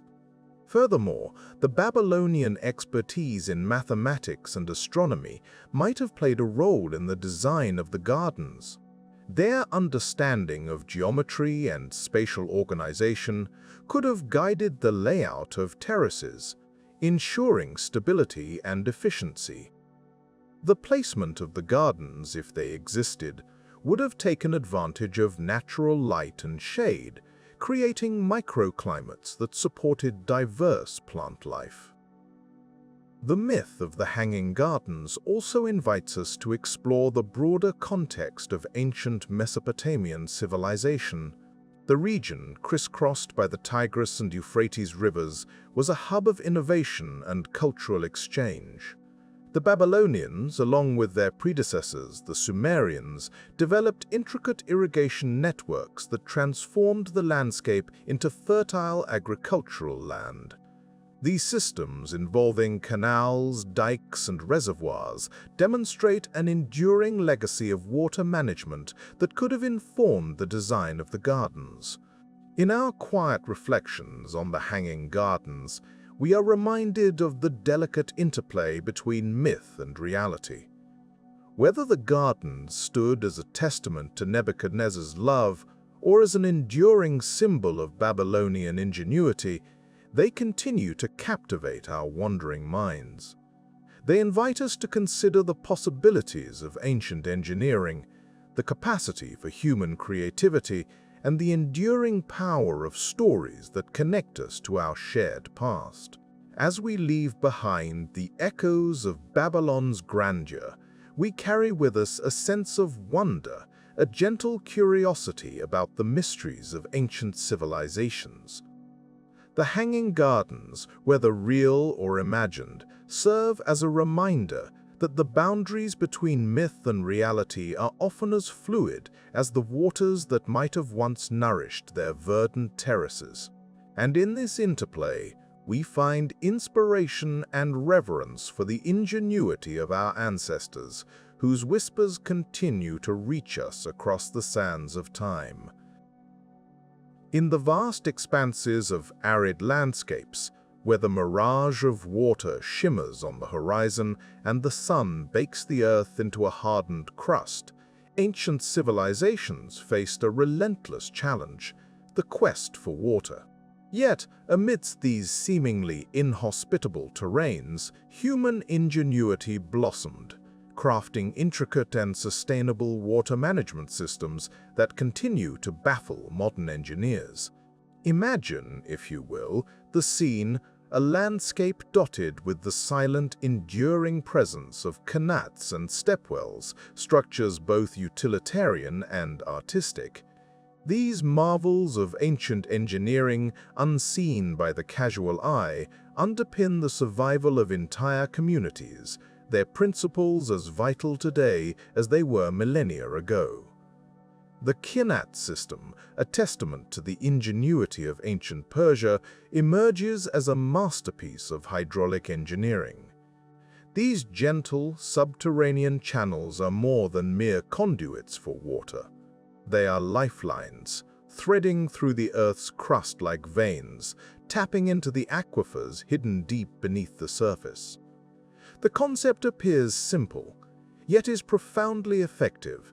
By harnessing the natural slope of the terrain, water is coaxed from its underground reservoirs to emerge, as if by magic, at distant points on the surface. Consider the logistical challenge of constructing a qanat. Workers, guided by nothing more than rudimentary tools and an acute understanding of their environment, would dig a series of vertical shafts spaced at intervals along the intended route. These shafts, like periscopes to the subterranean world, provided both access and ventilation. The qanat itself ran horizontally, a gentle gradient allowing gravity to perform its silent work. Such was the skill of these ancient engineers that many qanats, built thousands of years ago, continue to function, delivering life-giving water to parched lands. In contrast to the understated elegance of qanats, the stepwells of the Indian subcontinent reveal a different approach to water management, one that marries functionality with breathtaking beauty. These architectural wonders, descending gracefully into the earth, are not merely utilitarian structures, but are also communal spaces, adorned with intricate carvings and designed to be places of respite and reflection. The construction of a stepwell involved excavating a vast, inverted pyramid into the ground. This space was then lined with stone, with a series of steps leading down to the water. As the water table fluctuated with the seasons, the steps allowed access regardless of water level, ensuring a constant supply. The cool, shaded interiors of these wells provided a much-needed escape from the relentless heat, serving as gathering places, their echoing chambers filled with the sound of water and whispered conversations. The stepwells, with their ornate facades and meticulous design, stand as a testament to a civilization's ability to harmonize utility with aesthetics. Each one is unique, a reflection of regional styles, and the artistic sensibilities of its builders. In some, the play of light and shadow across the stone creates an ever-changing tapestry, a reminder of nature's own artistry. Both qanats and stepwells highlight the ancient world's profound understanding of their environment. In regions where water scarcity dictated every aspect of life, these systems represented more than mere survival. They were a triumph of human spirit and intellect over seemingly insurmountable odds. The principles underlying these ancient structures are echoed in modern sustainable practices, reminding us that the solutions to our future challenges may well be found in the wisdom of the past. These ancient water systems also underscore a poignant truth about human existence. Necessity is indeed the mother of invention. Faced with the formidable constraints of their environments, these ancient engineers crafted solutions that were as enduring as they were effective. In doing so, they not only ensured their survival, but also left a legacy that continues to inspire admiration and awe. As we reflect on these ancient feats of engineering, let us consider the quiet brilliance of those who came before us. Their achievements, born of necessity and executed with precision, remind us of humanity's enduring capacity for innovation, even in the face of adversity. In the gentle flow of water through a qanat, or the cool embrace of a stepwell's depths, we find echoes of a time when survival depended not on the technology of machines, but on the ingenuity of the human mind and the unwavering determination to thrive against all odds. Let us take a moment to appreciate the elegance of these ancient systems, whose whispers from the past continue to inform our present and shape our future. In their quiet, enduring presence, we find not only the solutions of antiquity, but also the inspiration to look beyond the horizon and imagine what might yet be achieved. In the heart of Southeast Asia, nestled amidst dense jungles and shimmering reflections, lies a testament to human ingenuity and spiritual endeavor, the ancient city of Angkor. This sprawling complex, a marvel of architectural mastery, is perhaps best known for its crown jewel, Angkor Wat. But beyond the stone temples and intricate carvings lies a less visible yet equally astonishing achievement, a sophisticated hydraulic system that sustained and defined an empire. The civilization of the Khmer, who thrived from the 9th to the 15th centuries, was not only a society of grand temples and deities, but also one of exceptional engineers. Their accomplishments in water management were unparalleled, allowing them to flourish in a region marked by seasonal extremes. Indeed, Angkor was more than a city. It was an intricate balance of nature and human craft, a city quite literally built on water. The landscape of Angkor was transformed by an elaborate network of reservoirs, canals, and barrages, massive man-made lakes designed to harness the monsoon rains. These waterworks were not just for irrigation, though they certainly fed the rice paddies that were the backbone of Khmer agriculture. They were also vital for transportation, ensuring that goods and people could navigate the vast territory efficiently. The largest of these reservoirs, the West Baray, still holds water today, a silent testament to the ingenuity of its creators. Understanding the scale and precision of Angkor's hydraulic engineering invites us to reflect on the vision required to undertake such a monumental task. The Khmer engineers designed a city that could withstand the unpredictability of seasonal floods and droughts, ensuring a stable water supply year-round. This system allowed for multiple rice harvests annually, supporting a population that, at its peak, may have numbered over 1 million people, making it one of the largest cities of its time. The canals and reservoirs did more than just control water, they reflected the celestial order. The alignment of Angkor Wat itself is a testament to this, oriented to the equinox and solstices, with its architecture echoing Hindu cosmology. Water, in Khmer belief, was not merely a resource, but a divine element, a connection to the spiritual world.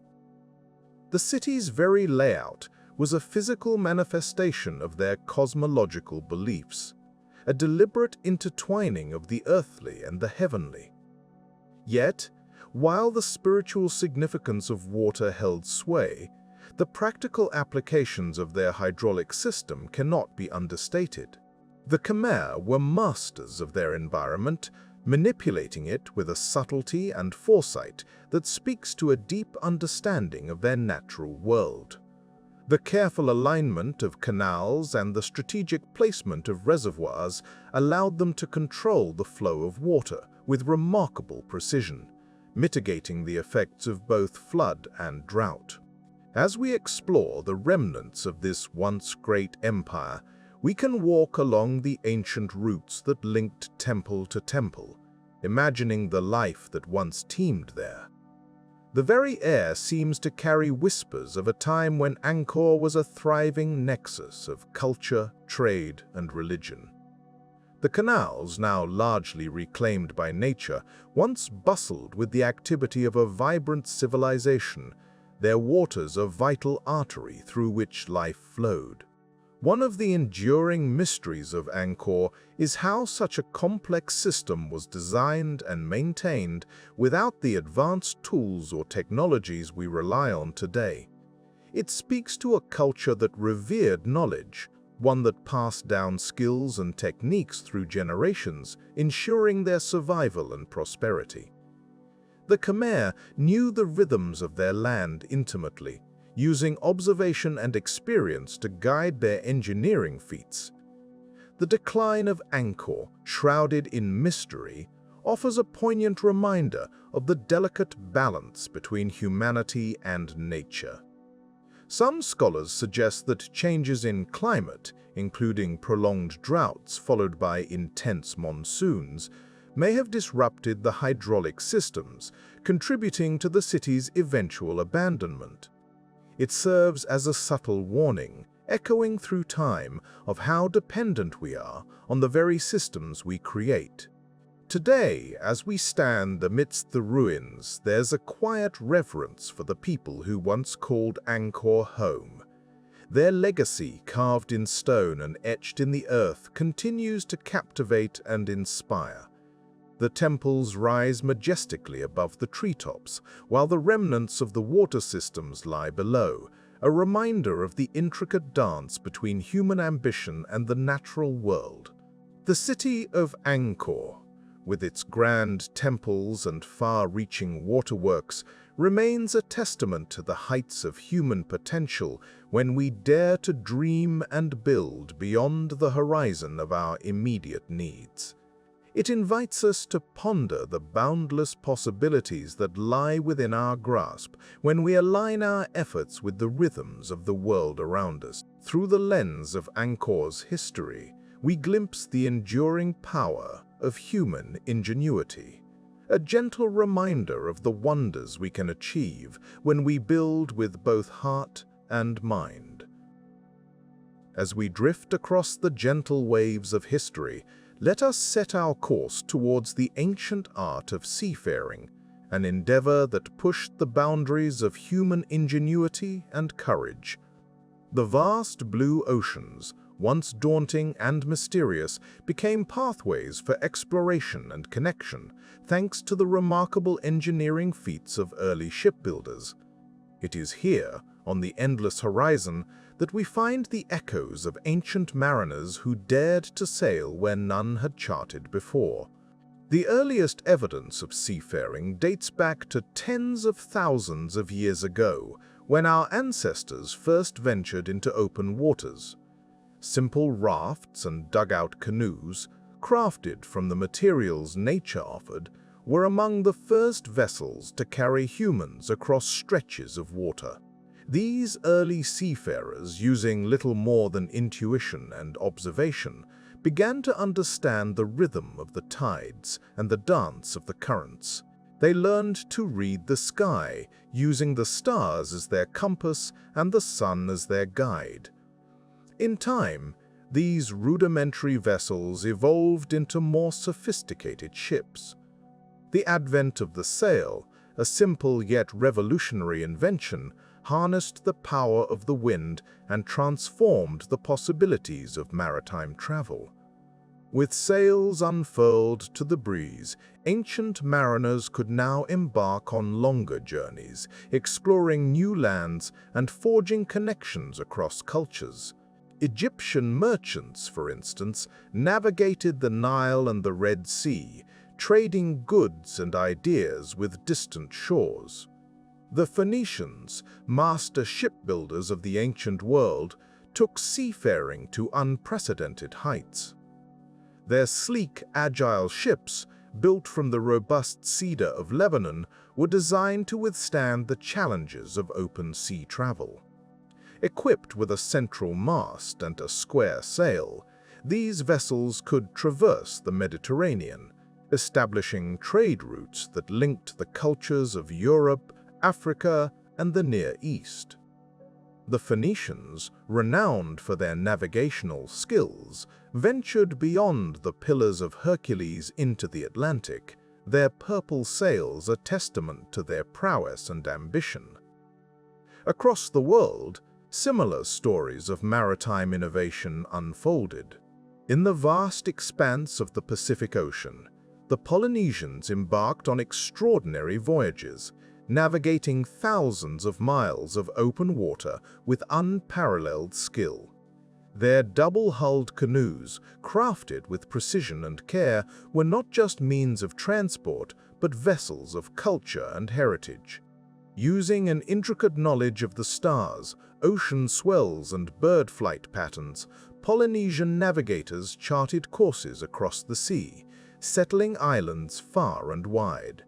This mastery of oceanic navigation remains one of humanity's most remarkable achievements. In the Indian Ocean, the dhows of the Arab sailors plied the monsoon winds, their triangular lateen sails allowing for swift and agile movement across the waters. These vessels, with their distinctive curves and sturdy hulls, facilitated trade and cultural exchange between Africa, the Arabian Peninsula, and the Indian subcontinent. The rhythmic creak of wooden masts and the flutter of sails became the soundtrack to a vibrant maritime network that flourished for centuries. The Vikings, too, left an indelible mark on the history of seafaring. Their longships, with their shallow drafts and symmetrical designs, were perfectly suited for both open seas and inland rivers. Crafted from the resilient timber of the Scandinavian forests, these ships enabled the Norsemen to explore, trade, and occasionally raid across Europe. The dragon-headed prows of Viking ships, cutting through mist and wave, became symbols of exploration and adventure. The legacy of these ancient mariners is not merely one of exploration, but of innovation and adaptation. Each culture, faced with the challenges of their unique environments, developed vessels that mirrored their needs and aspirations. From the reed boats of Lake Titicaca to the junks of ancient China, the diversity of ship designs reflects the ingenuity of human engineering. These vessels were not just tools of exploration, but bridges between worlds, carrying not only goods, but ideas and knowledge across the seas. As we sail through the annals of history, it is worth pausing to appreciate the courage and curiosity that drove these ancient seafarers. In their wake, they left a legacy of discovery and connection, proving that the vast oceans, once daunting barriers, could be transformed into pathways of possibility. The art of ancient seafaring reminds us that the quest for understanding and exploration is a timeless journey, one that continues to inspire and challenge us today. In contemplating the vastness of the oceans and the resilience of those who dared to cross them, we find a quiet admiration for the human spirit. The whispers of ancient sails and the creak of wooden hulls echo through time, inviting us to reflect on the journeys that have shaped our world. As we drift into a gentle slumber, let us carry with us the knowledge that, like those early mariners, we too are explorers of the unknown, charting our own courses across the vast sea of life. In the quiet depths of history, long before the advent of modern metallurgy, ancient craftsmen harnessed the power of fire, earth, and metal to create materials whose secrets remain elusive even today. Among the most intriguing of these are Damascus steel and Roman concrete, each a testament to the ingenuity and skill of our ancestors. Their stories are woven into the very fabric of human progress, and they challenge our understanding of what was possible in a world without digital blueprints or industrial machinery. Let us first turn our attention to Damascus steel, a legendary material that seems to shimmer in the annals of history like a mirage. Known for its distinctive wavy patterns and remarkable strength, Damascus steel was revered for its ability to produce blades of exceptional sharpness and resilience. Its origins are believed to trace back to the Near East from around 300 AD, although the term Damascus steel is thought to have been coined much later, named after the bustling city renowned for its metalwork. The creation of Damascus steel involved a complex process of forging and folding, which infused the metal with carbon, creating a unique microstructure. This technique, however, was not merely about brute force. It required a delicate balance of temperature and timing, a dance of elements guided by the hands of a master craftsman. The precise methods used to produce the original Damascus steel have been lost to time, leading to much speculation and experimentation in attempts to recreate it. In the 18th century, the knowledge of crafting true Damascus steel began to fade, possibly due to the depletion of raw materials or the decline of the skilled artisans who guarded its secrets. Today, metallurgists and historians alike ponder over ancient texts and remnants, striving to unlock the mysteries of this formidable material. While modern techniques can replicate its appearance and some of its properties, the exact alchemy used by ancient blacksmiths remains an enigma, a whisper from the past that continues to inspire awe. Now, let us shift our gaze to another marvel of ancient metallurgy, Roman concrete, a material that has withstood the ravages of time far better than many of its modern counterparts. The Romans referred to their blend as opus caementicium, a mixture of lime, volcanic ash, and aggregates such as sand or stone. This concoction resulted in a durable substance that allowed the construction of architectural wonders, including the Pantheon and the Aqueducts, many of which still stand today. The secret to Roman concrete's longevity lies in its composition. The volcanic ash used in the mix reacted with lime and seawater, creating crystals of tobermorite and aluminous tobermorite over time. These crystals strengthen the material, making it more robust and resistant to cracking even in harsh marine environments. This self-healing property is something modern engineers strive to emulate, yet it remains a challenge to replicate the exact conditions and materials available to the Romans. The ingenuity of Roman engineers in using their local resources, combined with an intuitive understanding of chemical processes, enabled the creation of structures that have endured for millennia. Unlike the quick-setting Portland cement that forms the backbone of modern construction, Roman concrete's slower curing process allowed for greater long-term stability. This careful patience, seemingly at odds with today's fast-paced building practices, speaks volumes about the Roman approach to engineering, one that valued endurance over expedience.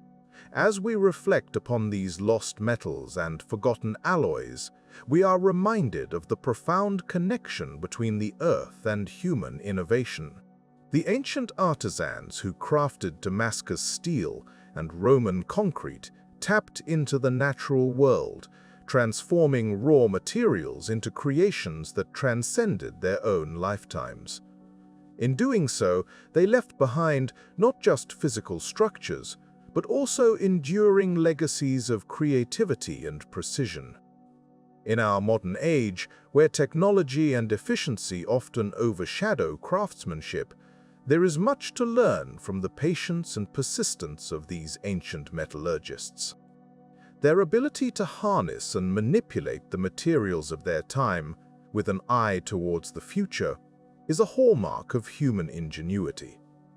And while the precise recipes for Damascus steel and Roman concrete may remain shrouded in mystery, their stories invite us to ponder the countless other innovations that have slipped through the cracks of history, waiting to be rediscovered. In the end, perhaps the true wonder lies not just in the materials themselves, but in the spirit of curiosity and exploration that drove their creation.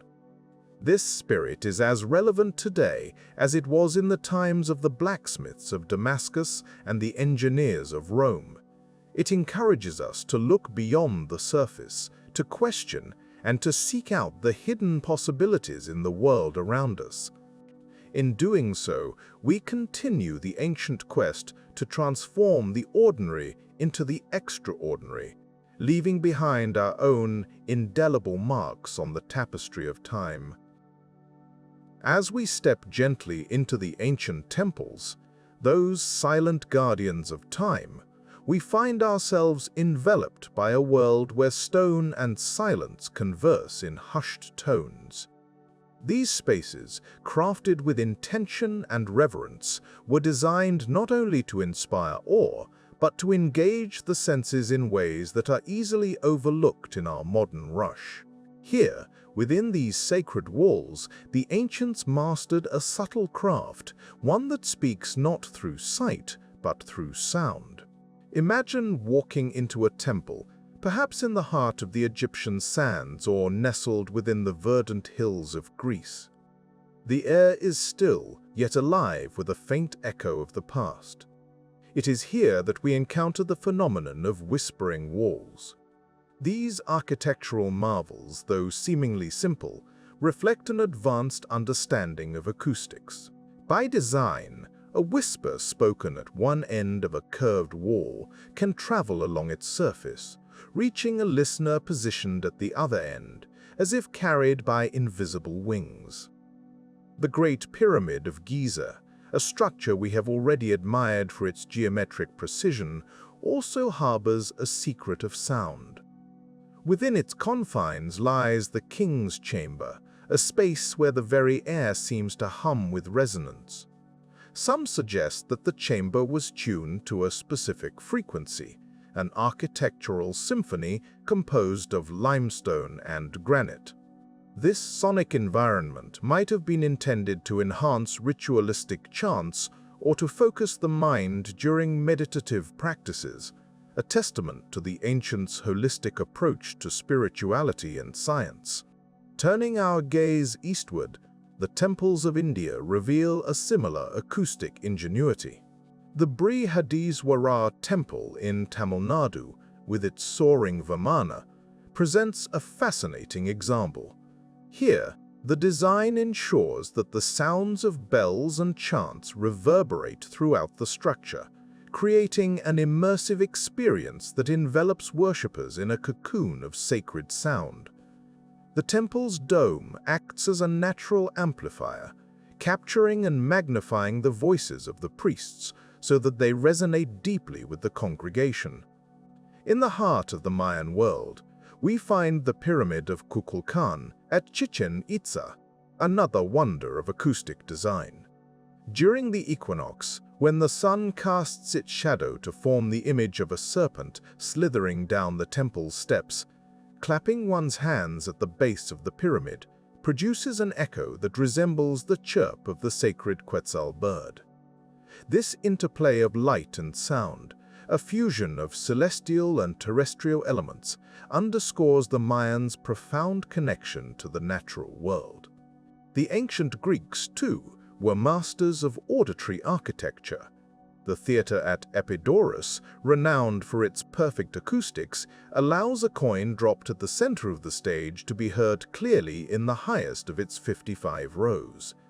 The secret lies in the design of the seats, which filter out low-frequency noises, such as the rustle of the audience, while amplifying high-frequency sounds from the stage. This attentiveness to auditory detail transformed theatrical performances into communal experiences, where the spoken word was as powerful as the stories it conveyed. Beyond the physical structures, the ancients understood that sound held a transformative power, capable of altering the mind's state and lifting the spirit. In the temples of Luxor, the rhythmic beating of drums and the haunting melodies of flutes were not mere accompaniments to rituals. They were integral components of the spiritual journey. The vibrations from these instruments resonated with the stone, creating harmonics that were believed to bridge the earthly and the divine. Reflecting on these examples, one cannot help but marvel at the foresight and ingenuity of our ancestors. They crafted spaces that were not only visually striking but acoustically alive. These temples, theaters, and pyramids stand as reminders that sound, an often overlooked element of architecture, played a crucial role in shaping human experience and perception. In our modern world, where noise often drowns out the subtleties of sound, these ancient spaces invite us to pause and listen. They remind us that sound is not merely a byproduct of architecture, but a deliberate and powerful design choice that can transform the mundane into the mystical. As we leave these ancient edifices behind, their whispered secrets linger in our minds. We are reminded that true wonder lies not only in what we see, but in what we hear, in the spaces between silence and sound. The ancients, in their wisdom, understood this. They knew that sound is a bridge, a connection between the visible and the invisible, a testament to the harmony that can be achieved when human ingenuity dances with the natural world. In the cool, shadowed corridors of history, knowledge has walked a precarious path. Like a fragile thread woven through the tapestry of time, the understanding of ancient techniques has often been stretched, sometimes to the point of snapping. The story of how knowledge was preserved, and at times lost, is a gentle reminder of the resilience and fragility of human innovation. Imagine, if you will, a world where the secrets of constructing the pyramids or the mysteries of the Antikythera Mechanism were passed down through generations with the same ease as familial tales. Yet, history is seldom so kind. The wisdom of ages past often vanished amidst the tumult of war, the decay of civilizations, and the ever-shifting sands of cultural change. Let us stroll through ancient Alexandria, a city once bustling with scholars and filled with the hum of intellectual pursuit. The Great Library stood as a beacon of knowledge, a repository for the works of the finest minds of the ancient world. It was here that scrolls were collected, copied, and shared, creating an unprecedented hub of learning. Yet, as empires rose and fell, the library's fate became a poignant symbol of how knowledge can be both preserved and lost. Fires, whether literal or metaphorical, consumed scrolls, and with them, the insights of countless scholars. It is said that when the library finally succumbed to destruction, the world lost an incalculable wealth of information that could have propelled humanity forward by centuries. The preservation of knowledge, however, has not always been a tale of loss. Across the Islamic world, during the Golden Age, scholars translated and preserved classical works from Greece, Rome, and beyond. In places like Baghdad, the House of Wisdom became a sanctuary for these texts, ensuring that much of what might have been lost was instead shared and studied. The spirit of intellectual curiosity transcended the boundaries of language and culture, creating a rich tapestry of shared human achievement. Yet, the path of knowledge is not solely paved by the great and the mighty. In quieter corners of the world, monastic communities played a crucial role in keeping the embers of learning alive. During the so-called Dark Ages in Europe, monasteries became sanctuaries of scholarship, where monks painstakingly copied texts by hand. These humble scriptoria were the silent witnesses to the perseverance of human intellect, safeguarding the works of Aristotle, Plato, and many others through centuries of upheaval. The story of lost knowledge is also one of resilience, where the whisper of ancient techniques can still be heard today. Consider the intricate designs of Damascus steel, renowned for its strength and unique patterns. The technique to create this metal was lost to time, yet echoes of its magnificence inspired modern metallurgists to rediscover its secrets. This is a testament to the enduring curiosity of the human mind, always seeking to reclaim the forgotten treasures of our past. Similarly, the Roman concrete, a marvel of engineering, stood the test of time far better than many modern structures.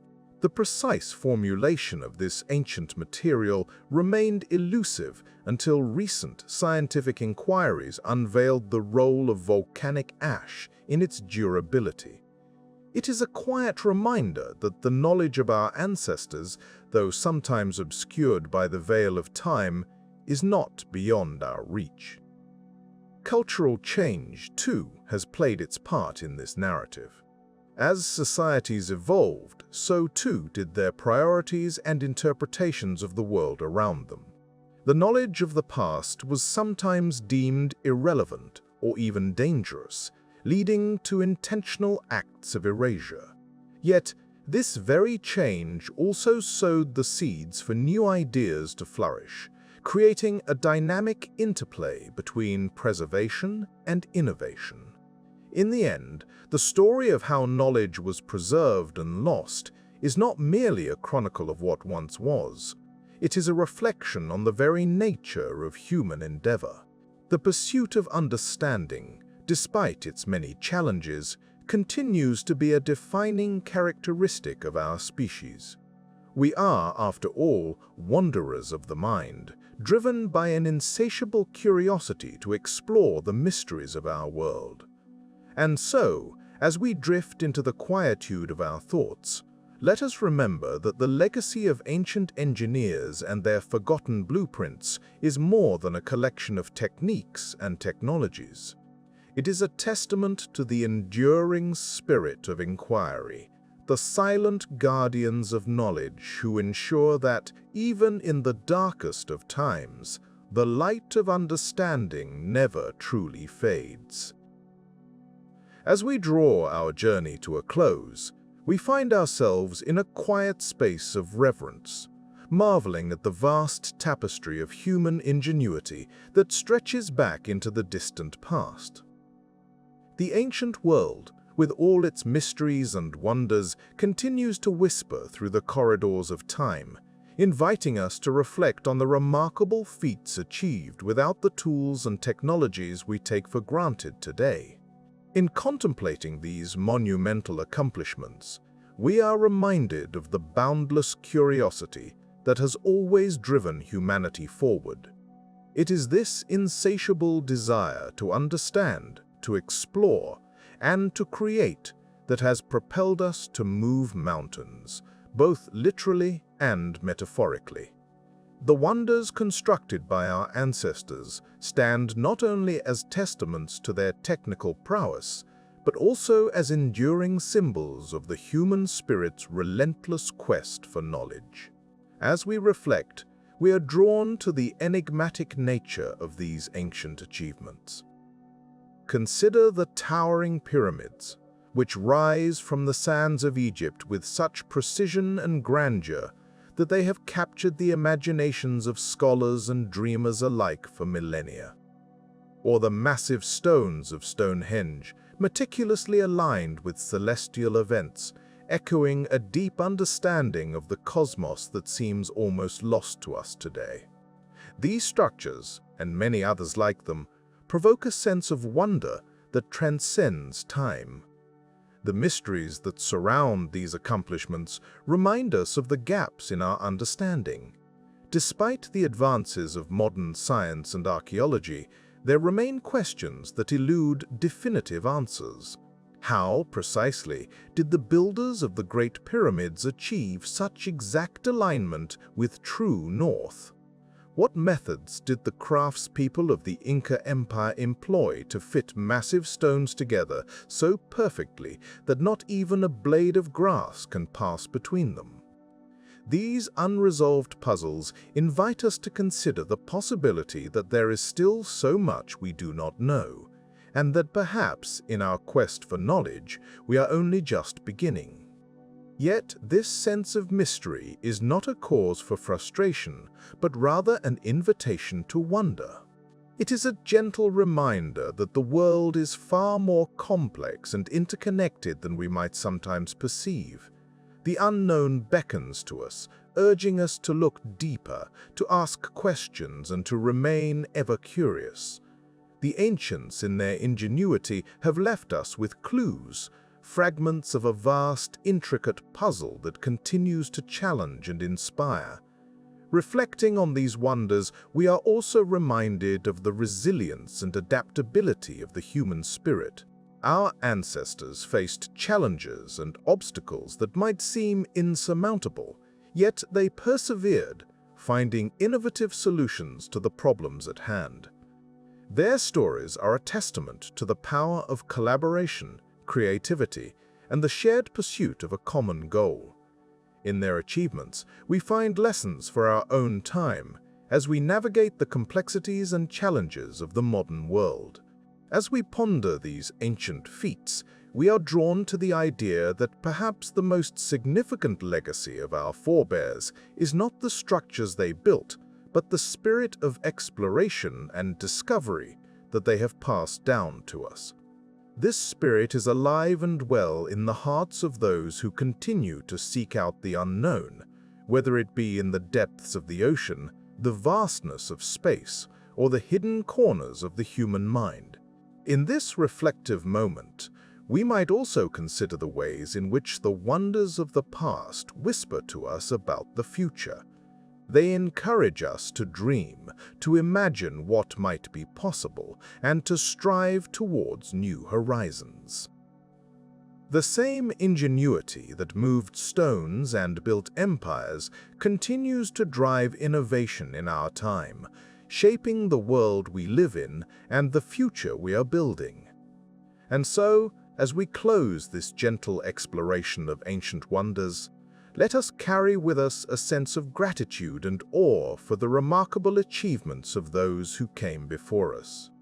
Let us cherish the mysteries that remain, for they are the seeds of discovery, inviting us to look beyond the horizon and into the infinite possibilities that await. As we drift into the quietude of the night, may these reflections accompany us, offering a sense of peace and wonder. In the soft embrace of slumber, may we find inspiration in the stories of the past, and may our dreams be filled with the endless potential of the future. For in the dance of curiosity and imagination, we find not only the echoes of ancient brilliance, but also the spark of tomorrow's innovation,